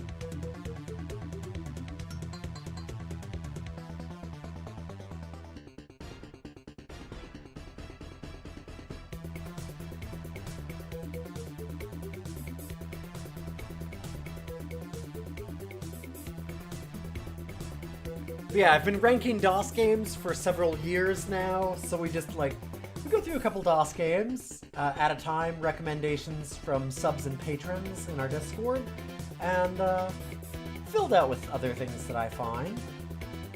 We've got about 400 games ranked now, so I've been doing this for a while.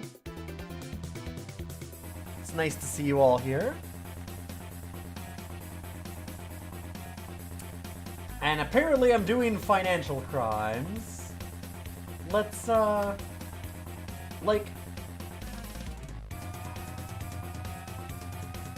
would I help someone outside of the company?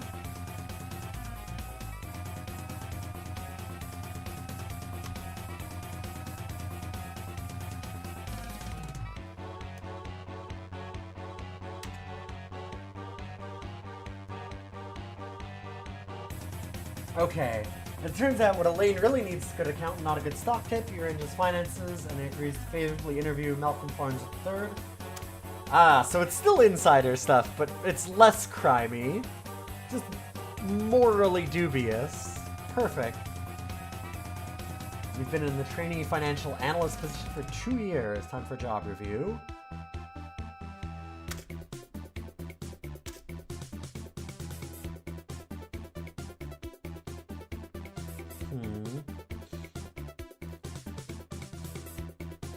Oh boy, I've done a little bit of everything, so now I feel like I'm ready for the real jobs. Manager. I'm remembered for an antisocial attitude. But everything else is good. Alright, cool, cool. $54,000 a year in 1982. Oh god. US too.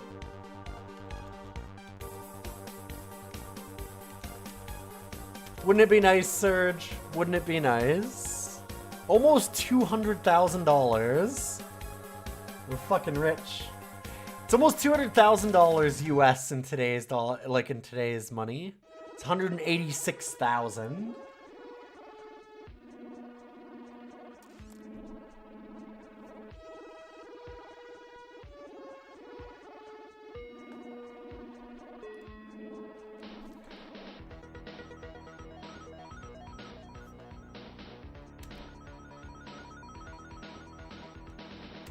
Our score's going okay. Right, Boone? We're filthy rich.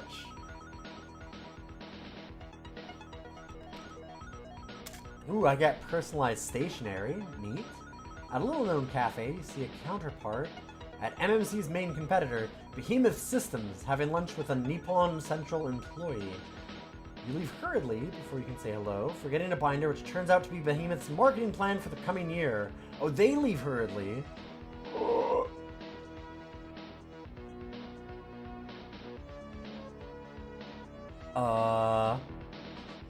I don't need to return shit.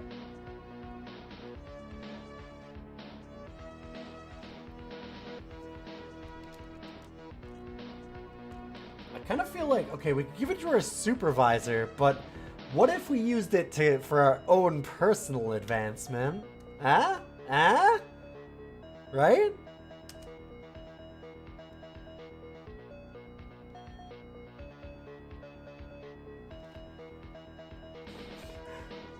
God. If Behemoth Systems isn't sure you have the book, they may still use it. And if your counterpart would probably try and cover it up to save their ass. So now we've got inside information to make ourselves look good. Sick. You discover a salesman is receiving kickbacks from your largest customer. Analog concerns. Woo! Information comes in an anonymous letter, though. Oh, the contents are verified. Ask for a cut. Oh, wow. We're getting to some real corruption hours now that we're an assistant manager.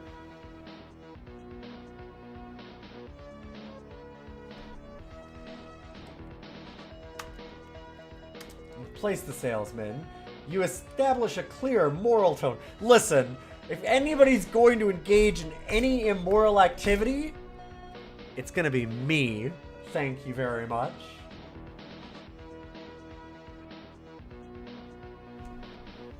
Yeah, you establish a clear moral tone. It's just very unpopular with sales. That's amazing. God, again, we talked about that I've actually worked sales, so this is wildly accurate, honestly. I mentioned it before, but I had a boss. I worked at Future Shop, for those that might be from Surge's chat. If you're Canadians, you'll understand. And my sales manager used to unironically quote Alec Baldwin from Glengarry Glen Ross,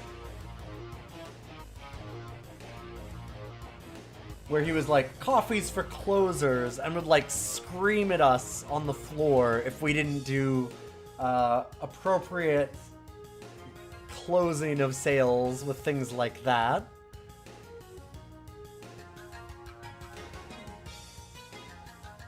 You were asked by Sigmund, the group product manager, to assemble a marketing technology report.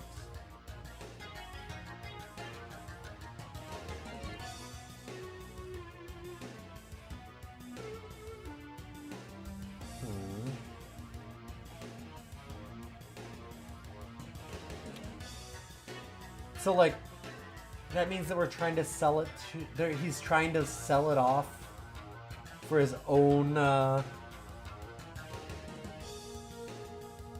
Like, it sounds like we're selling it... He's selling it to a competitor to try and get ahead?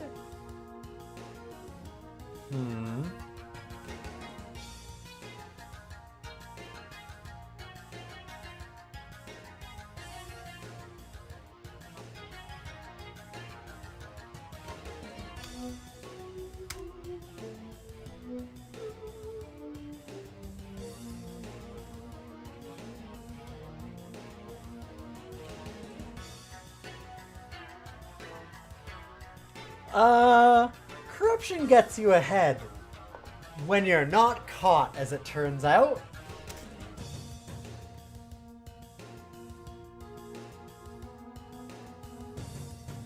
Hey, listen, you only did a little time in jail, and it was for the company, so... You know, keep going. That's a little, it's a bit wild. Listen, if you haven't gone to... If you haven't gone to jail for any financial crimes, there's no way you're getting the CEO position, right? Like, let's be honest, it's the 80s. Ooh boy, compensation supervisor.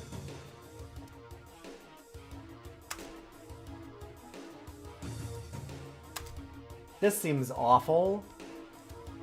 Oh baby, a cubicle but with matching furniture. What a great job. Frank Herman, Vice President of Manufacturing, asks you to give a higher than normal salary to a special recruit.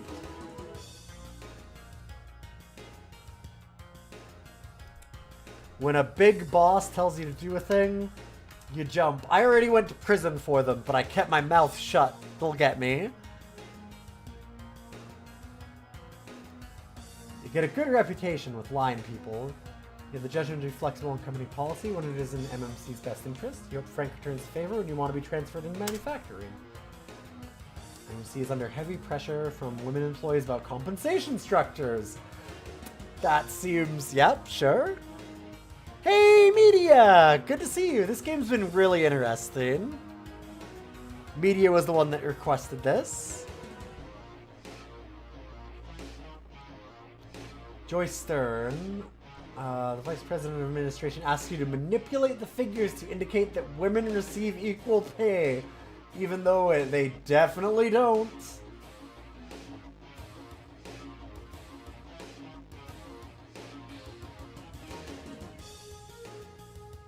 Well, shit. I feel like, again, we've learned to do crime and keep our mouth shut. Maybe I just keep criming.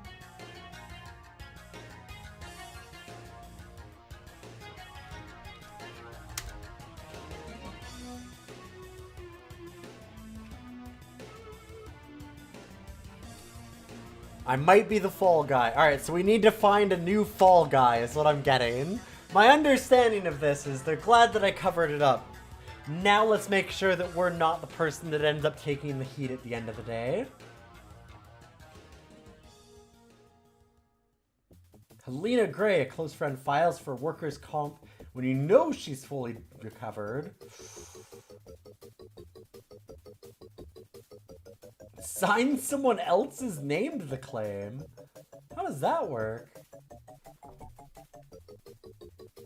Ma'am? I'd like to talk to her. Okay.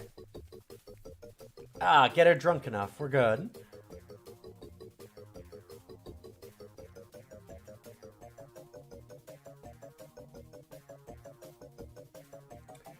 We did a great job. We had good judgment, like covering up all the crimes that our company does. That's the real management attitude we're looking for. God, we still can't go up a job level. Dang. I guess accounting supervisor. Sure. We're remembered for our impeccable honesty. When it comes to certain things. Listen, on paper, we're impeccably honest. According to anybody that will actually say anything. Ooh, we have our personal pencil sharpener. That's nice.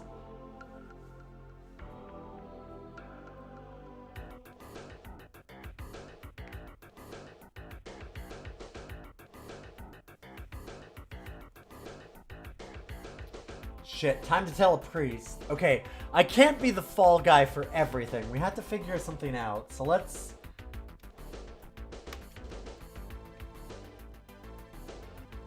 This feels above my pay grade, and I feel like we don't go directly to Vincent, because Vincent will just tell us to do the crime.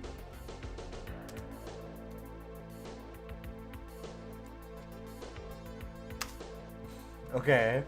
Jason's annoyed, but at least probably not at us. Senior Vice President of Finance and Administration. Because, like, who knows? Maybe Vincent is a nephew that's on the outs with his uncle when all this comes to light, right?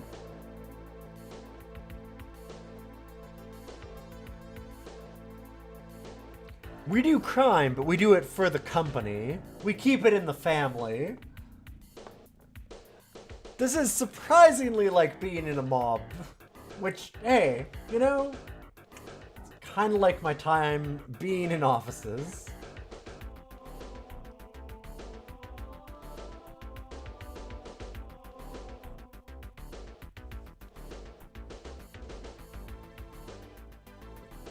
Oh god, okay. So everybody, except for me, is in an important meeting.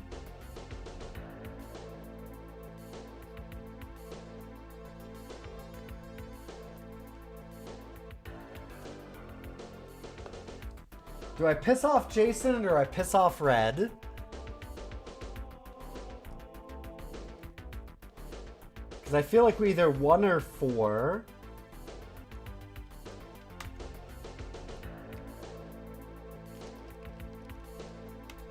I guess interrupting the meeting makes sense, right? Senior VP versus VP. Well, also an executive VP. But if it's important,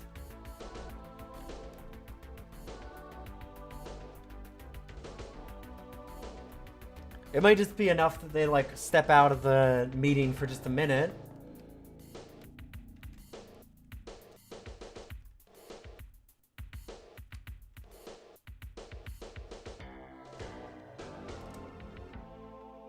Jason's first reaction to have you shot. Brooks turns the situation around. Seems he grew dynamic into a major account and signs the memo himself. Ooh, okay. All right. Sweet. I did make the right choice there. That was a little scary. Going against the SVP and EVP, exactly. Whew. Your chief rival, Bernard, is accused of damaging computer files. He's using European rather than American dating system. Days have been mistaken for months.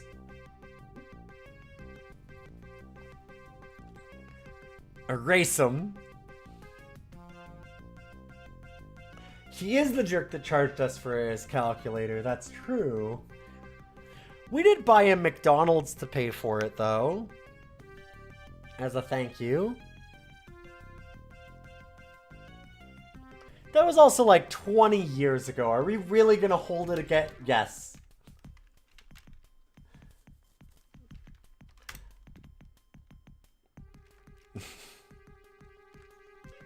God damn.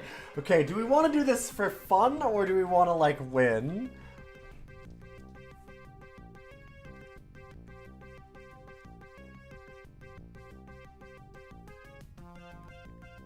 I mean, if we solve the problem, we look smart. I feel like we don't tell Bernard, we tell Carrie and make ourselves look good, right?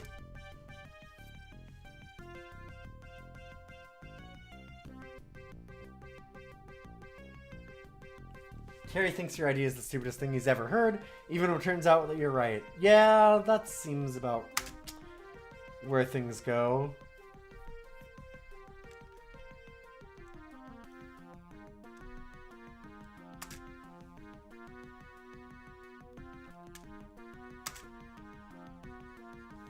Man, we cannot seem to crack job level 5.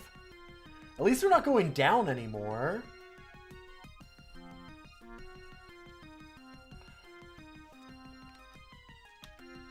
We have an in manufacturing, so let's go production foreman. Uh-oh. We acted counter to the union policy by joining one. Okay, they like me. Whew.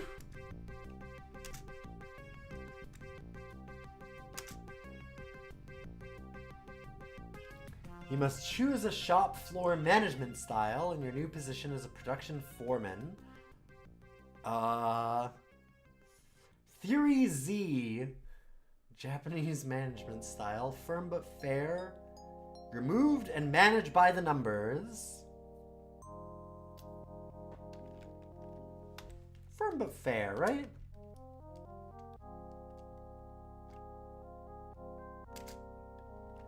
Get an employee grievance from Pamela, an attractive assembler who files a sexual harassment complaint. God. Oh my god. I mean, we already covered up the numbers, so why not cover up everything else?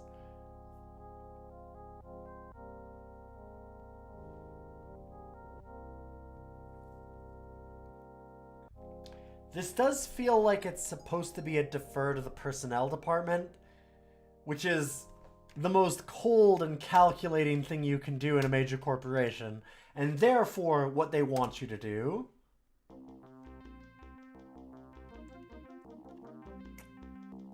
Oh, well that's nice. See, look, Joyce appreciates us telling her about this and giving it to her for her workload. Hey Joyce, do you remember how I did that crime for— oh fuck, she does remember, and I'm the fall person. Right, forgot about that. That's good. Uh-oh, she's injured while horsing around. She's due for promotion this year if she acquires enough duty days. Punish the whole shift.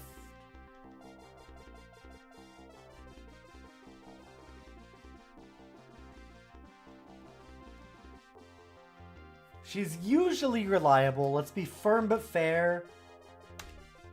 And promote her.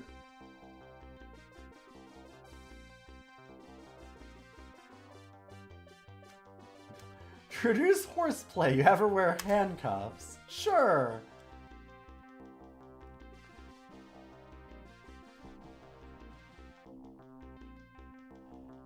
Uh-oh, will be remembered for Joyce Stern. Joyce Stern will remember that. God damn it, still can't get up another level.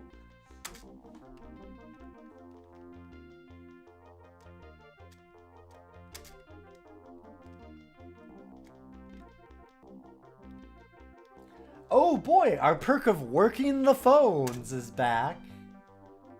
A thing that you do as an engineer?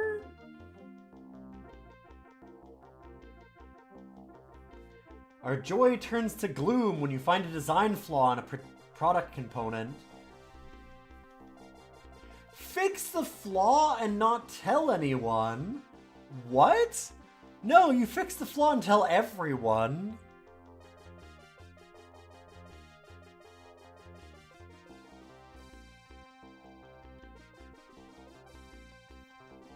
Excuse me, take credit. Come on.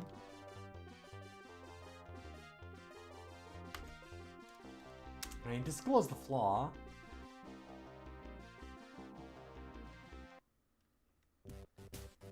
Oof. We managed to fix it, but everyone hates us for it. Yeah, that seems about right. Oh, it means a working telephone. Okay, yeah, I see what you mean. Sure, sure, sure.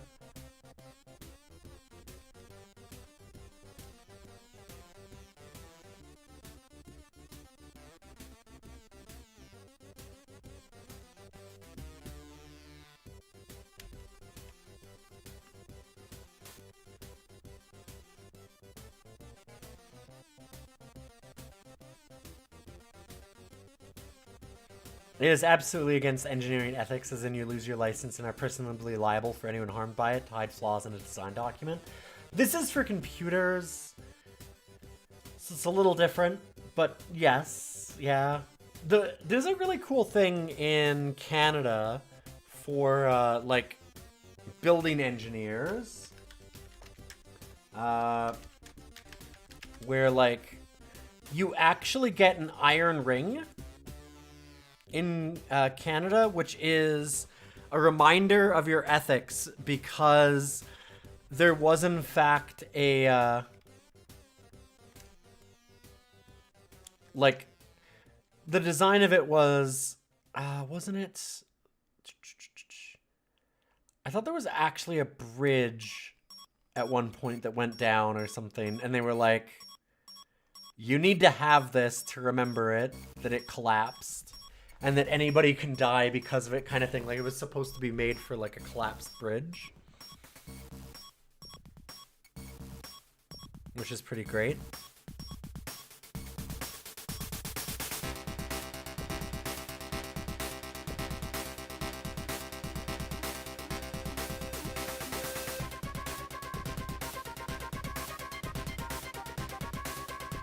Because, yeah, it's pretty important.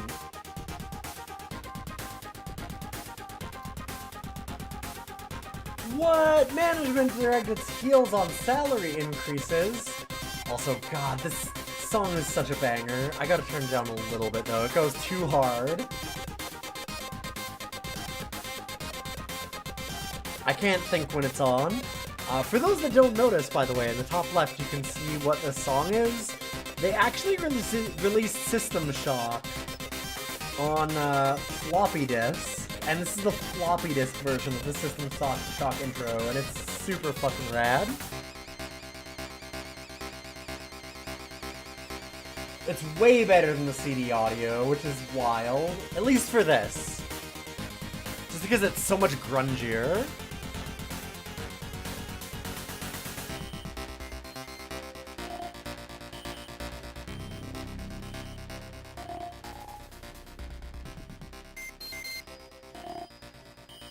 Ooh, a company-wide movement to get royalties on inventions.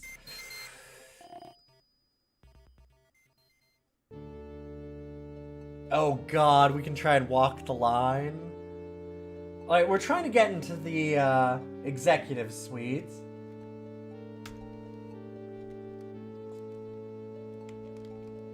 Which honestly, number 2 would never actually help you do that in real life, but sure. Our car is... Wait, we get work from home perks? Oh, hell yeah. Never mind, we made the right decision.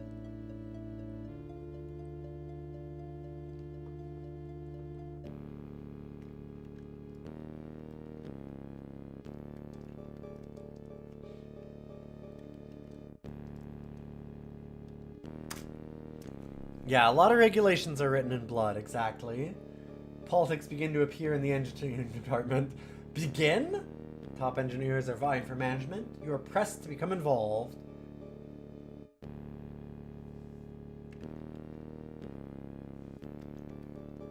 Time to study.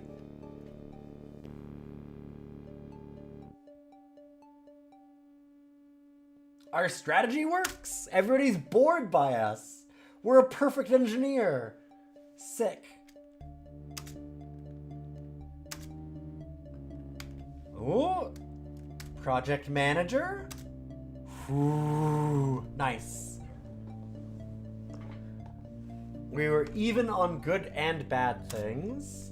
75,000 US a year. God. That is such a wild amount of money.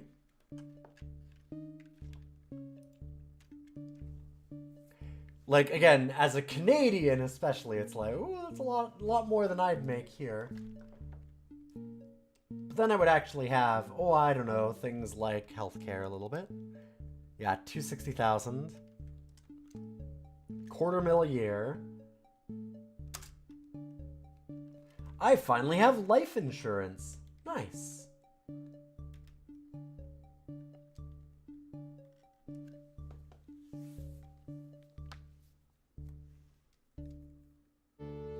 Decide on the memory component design approach. Go with a workable design, advanced design, or form a committee. Oh, perfect. That's the way things go. Oh,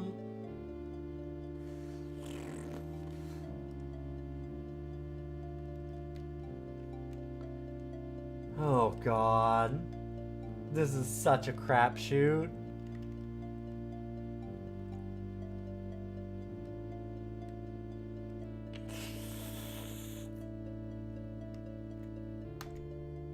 Yeah, I guess that it wouldn't be 80s money anymore. We've been working for the company for a long time, right? Because we're 49, so we've been with the company... We started at 22, right? It's 27. Yeah, it'd be 2009. Yes. Wow, that is so wild. If we go for 2009, then it's only 117,000 a year. Less than half. God, that's rough. Inflation sucks.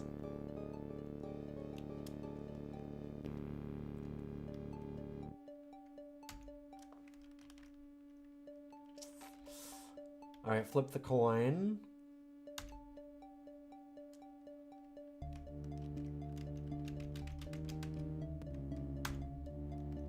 One. This practical strategy guarantees a return on investment, but does not gather state-of-the-art technology reviews. But it's selling out. Okay, well then that seems good. Pursuing an idea on your own initiative, you develop a revolutionary memory chip concept. Unfortunately, Doug MacArthur, Senior Vice President of Operations, is not interested in revolutions.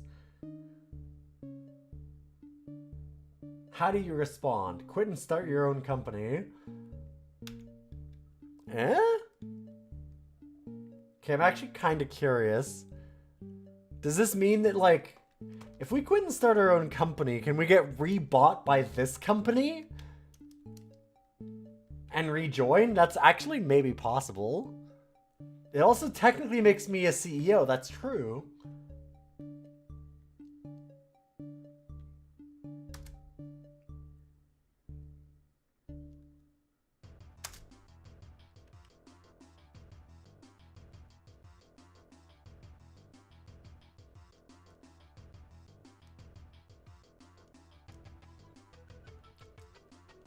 Well, that's the end. Dang.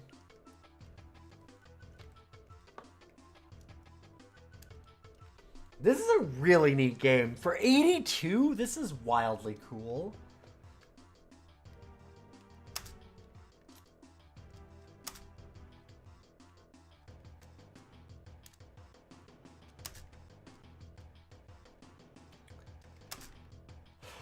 Dang.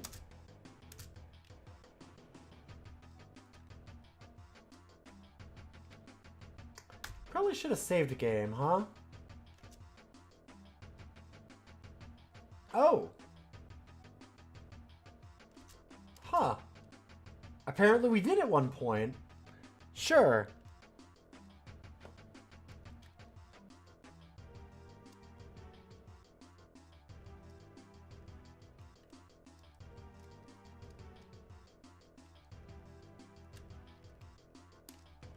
There is no life outside the company. I mean, I thought that it would be interesting if they even took it that far. Alright, let's go back into sales. Sure. I kind of want to keep playing this. We could rank it now, but I am interested. Okay, we get a car allowance. Let's go with Buick? See, here's the thing. In 82, Mercedes would obviously be expensive. But, like, is Cadillac or Buick more of a luxury or something in 82? I don't know.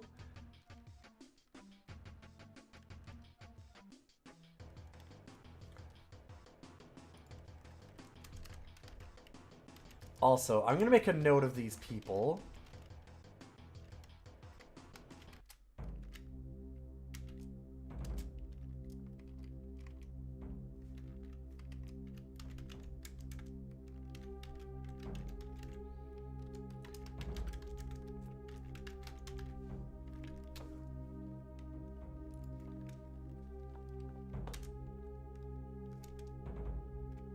Okay. You get a call from your old friend, Derek Clayton, about a major order. Okay. Derek was with Superior Electronics. There we go.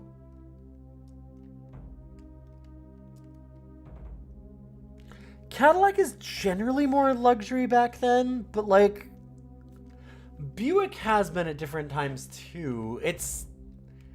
I'm not a car person. We're talking about 82, so, like, I don't know.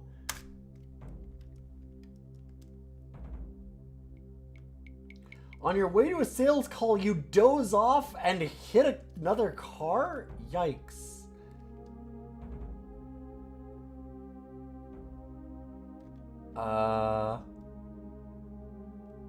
The truck isn't damaged, so we just drive off?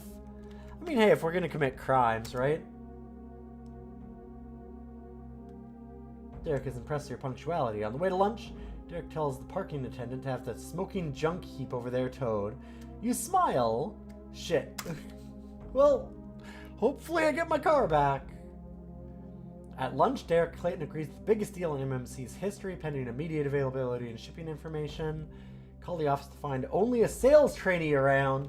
We've been the sales trainee on the other end of this call.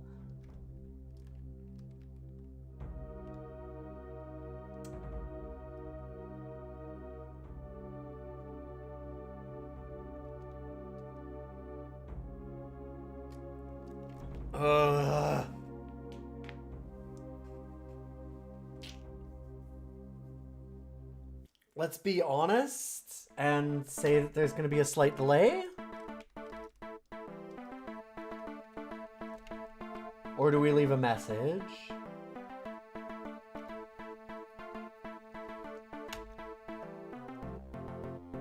Very nice.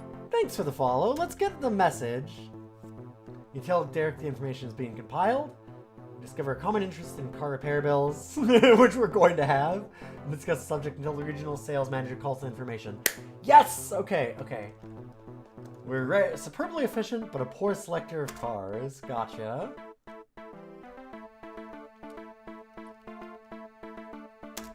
Hell yeah. Nailed it.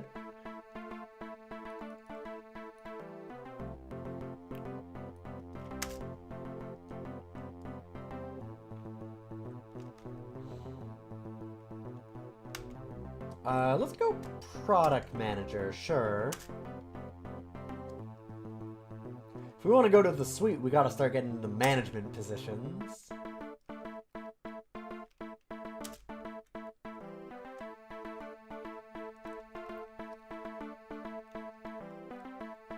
At a little-known cafe, you see your counterpart at Behemoth Systems having a lunch, and they leave hurriedly, leaving a binder. Let's steal the binder and hold it for ourselves, because they may still use it if they have to cover it up to save their ass, and we can use it for our own stuff.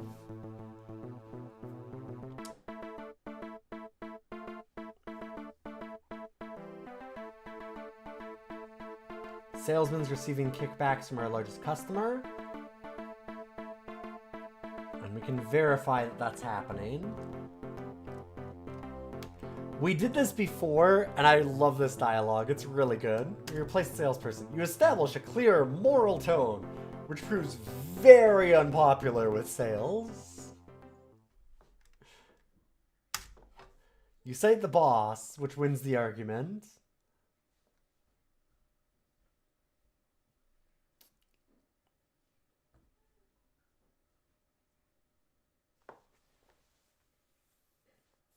Okay. So, should we involve ourselves in this financial crime? Let's offer to take him to a sushi bar. Pointed, if not subtle, indicator of awareness. Hey, just kind of letting you know, I realize you're doing a crime. Can you not do that?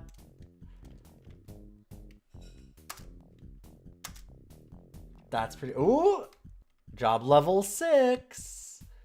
Market research supervisor.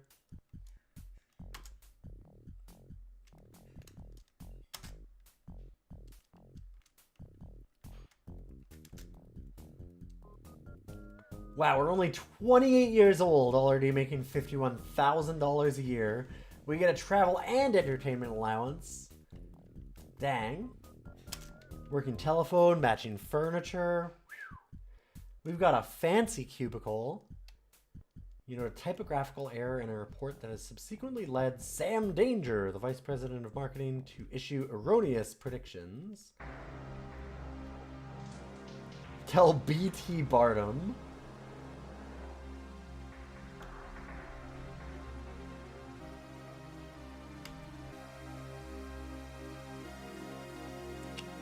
I feel like if we are the bearer of bad news, Sam is going to be mad at us. but less mad if we tell his boss, so... Alright. Ooh! Alright. We're praised for our sharp-eyed work and told that MCC will pay for our regular trips to the optometrist. God damn it. Returning from vacation, you discover on your desk a rough draft of a negative memo about the market research manager, Elaine Pierce.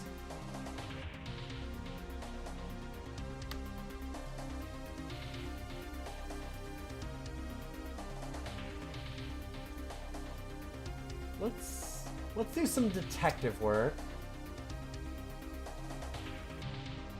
Thomas Boswell. I don't remember who they are, like if they're working as like a...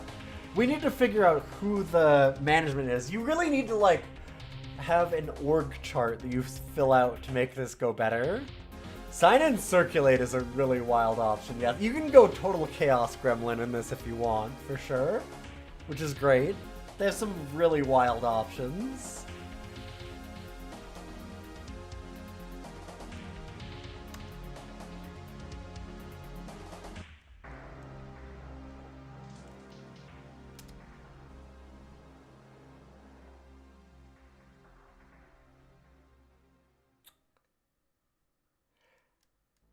Oh hey, remember that org chart that we needed? Fuck.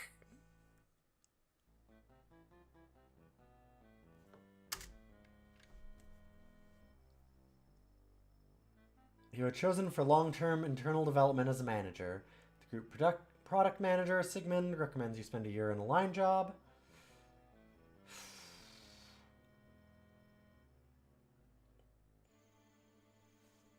I mean, this is long-term internal development, so sure, we'll accept.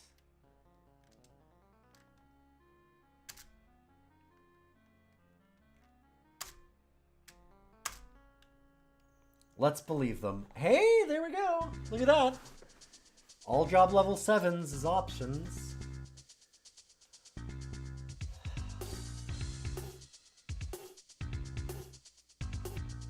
They said that we should go into operations?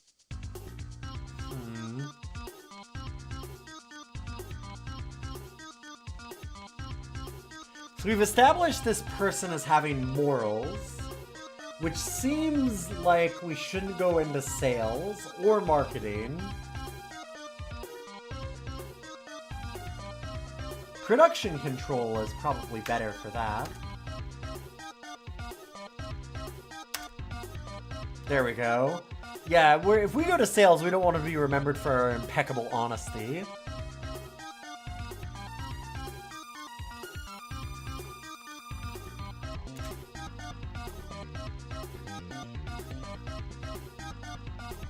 Ooh, we got an office now.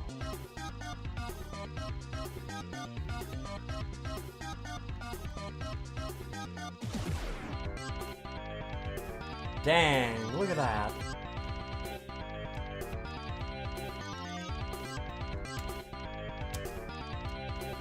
You must lead OSHA inspectors on a plant tour to investigate an unsafe condition charge made by an anonymous caller.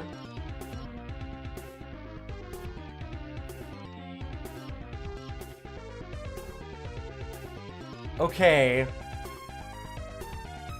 Is Reagan president in 82 yet? Because if Reagan's president, I don't know the US that well, necessarily for president timelines. Because I feel like we just say, yo, get a court order. Like, come on. What, Reagan's gonna go after us? He was elected in 80. Okay, I thought so. They're gonna be toothless. Fuck them. Either that or give a cryptic tour.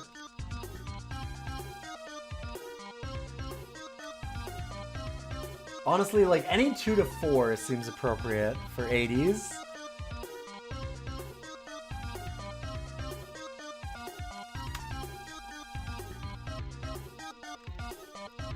God, what a horrible thing.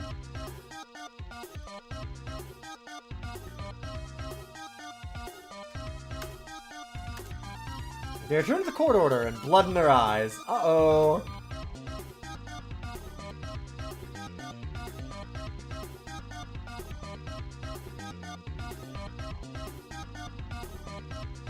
Oh yeah, where's your court order, cops? Right here. Fuck. You must adjust production schedules to allow for the introduction of the NM4 system.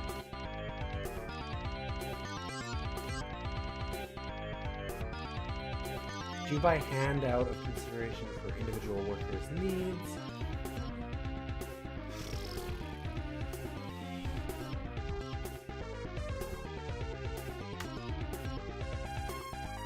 Two?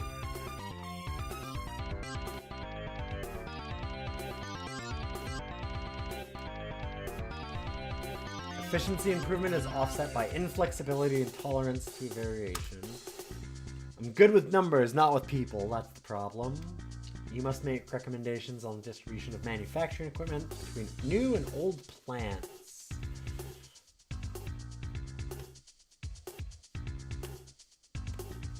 Be arbitrary is a great option.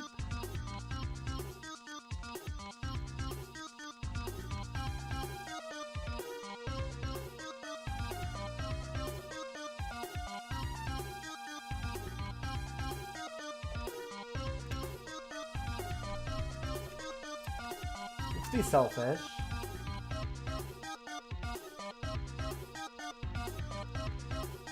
This does seem like a workable strategy as a manager. My plant is doing great. I don't know what the fuck's going on over in the Southern District.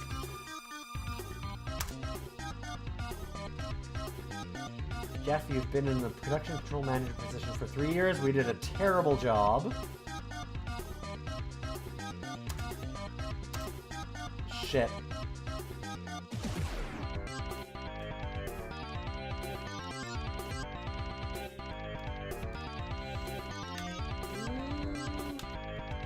Engineering project manager? Okay.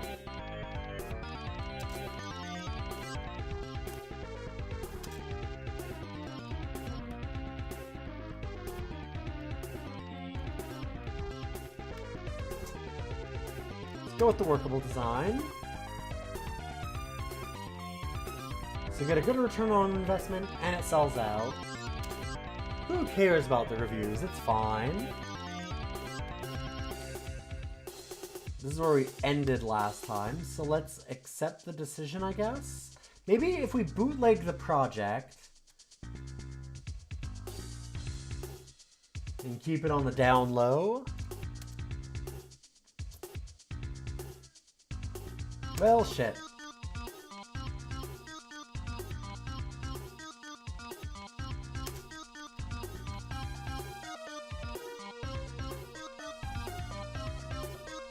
God damn, I've never been fired before.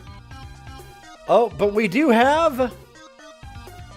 Shit, my manager is here to tell me that I'm fired.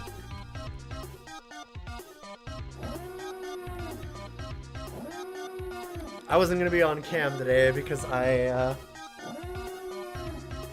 was out camping earlier. I did shower and everything before this, but I am wrecked. Oh boy.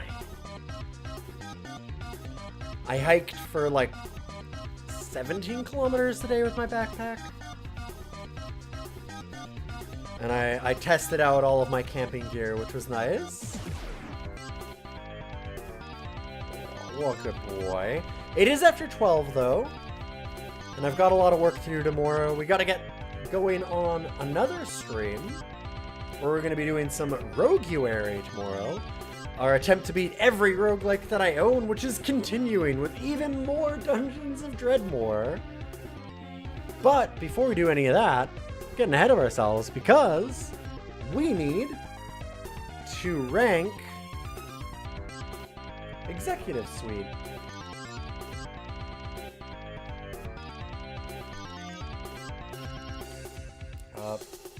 Don't roll onto the keyboard. There we go. Okay.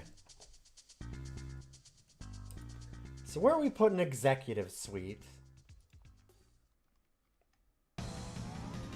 I'm gonna go up. I really liked this game. This game was rad. Like, all I want to do is play it again. It's a fun game, but limited. Yeah, like, eventually you know the paths to get to the top, right? But, like, I feel like even just poking and prodding at it and doing, like, gremlin things is fun. It's a very choose-your-own-adventure game. It is very limited in what it's doing, but it has such a great style. I feel like it is kind of a perfect game for its time, in that it knows exactly what can be accomplished in 82, which is not a lot in games, but it then just like fills out all of it with a lot of charm and good writing and stuff like that.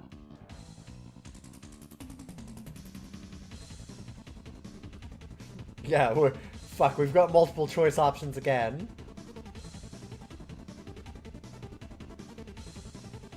I feel like this is, like I said, I do think that this is kind of a perfect example of, like, knowing what you can do in the scope of your game and technology and, like, buffing out all of the little flaws. Because it works just kind of perfectly.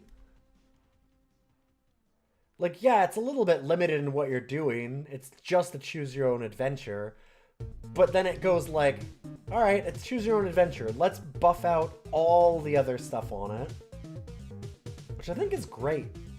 It's a really smart idea. It's, exactly the philosophy of Sid Meier's covert action law, right? Which is where do we have covert action at this point? For those that don't know, oh, literally right there. I knew it was around here. Sid Meier, after covert action, was like, you know what? We screwed up. Covert action is like 10 great games that, because there was 10 great games, only made like a mediocre game. Or like a good game. But if we had just focused on one of them, we'd have had a fantastic one.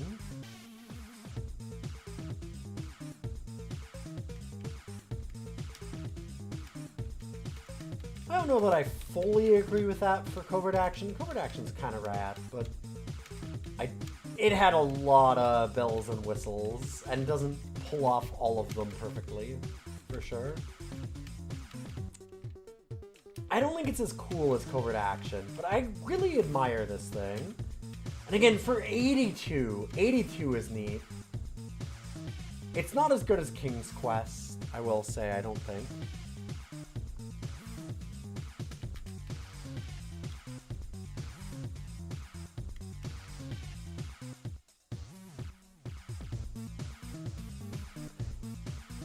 I think actually I'd rather play this than like a Zork or a Colossal Cave Adventure, honestly.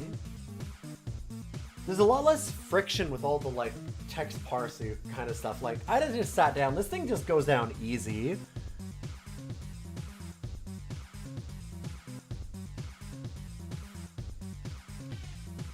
This goes above Lords of the Realm 2, you riot.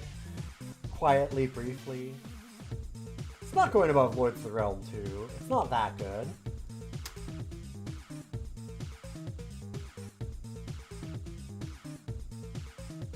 Yeah, it was completely silent, which is our own music mix. It's an 82 game.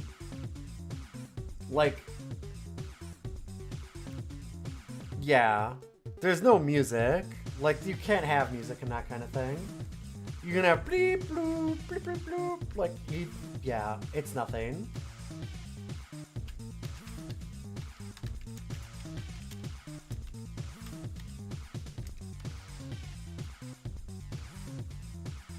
Just curious. Yeah, no. It's a great question to ask. There's... Excuse me. And we played Castle Adventure earlier, which is an 84 game, and was also only PC speakered. And it had the little bits of bleep bloops and stuff like that. But, like... I don't know. Yeah, I'd rather just kind of have nothing at that point, back in those days. Maybe like a little... You could have had like a little bleep bloop sting when you got like a promotion or something, but...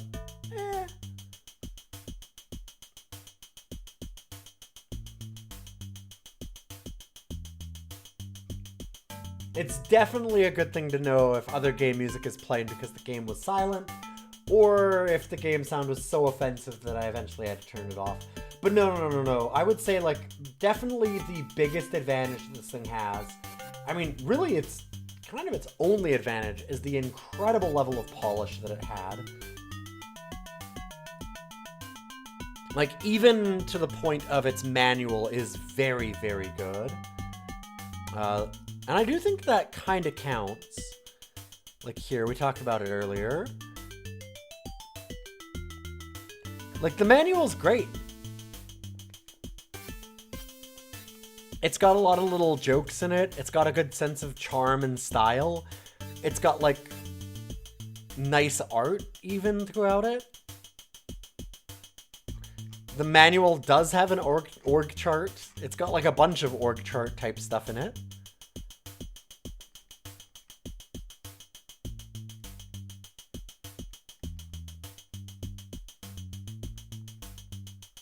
Like,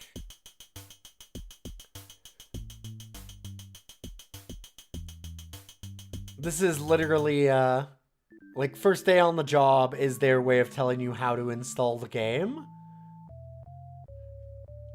Because normally they would have an install thing, and instead it's like, I mean, you should probably let people know how to install the game, but yeah, listen, you probably know.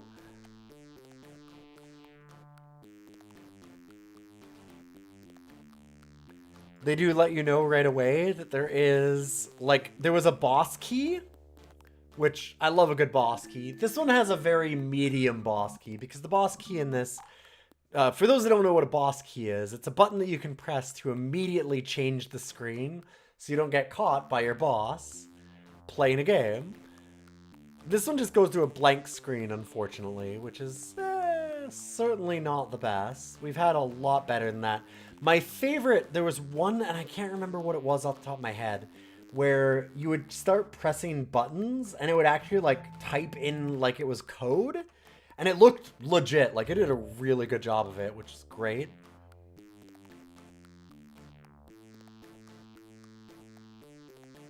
So, like, tells you can retire at any time and get your current score. It's got all your compensation tables. Son of a bitch! There is a literal org chart. I could have looked up people! Oh no, I didn't need to write notes. I could have looked it up. Damn. There is an org chart right at the end. Well.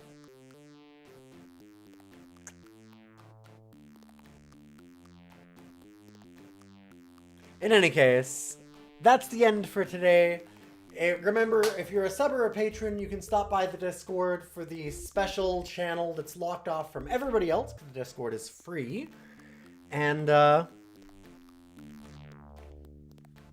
you can do one request a month. Sorry, I'm getting a little tired. You can do one request a month for DOS games, and I will rank it. And if, like I said, if you're not a sub or a patron, don't worry. You can get in there for free. If you want to see the full list, you can go to DOScider.neocities.org. We have finished doing a whole website for this, where all of the games are laid out in their ranking with links to the episodes. So it's all set up really nicely there. Or you can go to Illion.neocities.org, and that has all of our shows, because we also do a podcast called Rough Cuts about good boys and bad movies. And, like, Rogueary, like I said, where I'm going to be doing that tomorrow. Thanks again to Media for that request. And thanks to Ghidorah for Castle Adventure. We had some good ones today. Both of them cracked top 150, which is getting to be rarefied air. And don't go away, because I'm going to host you to somebody else. And hopefully I'll see you all tomorrow.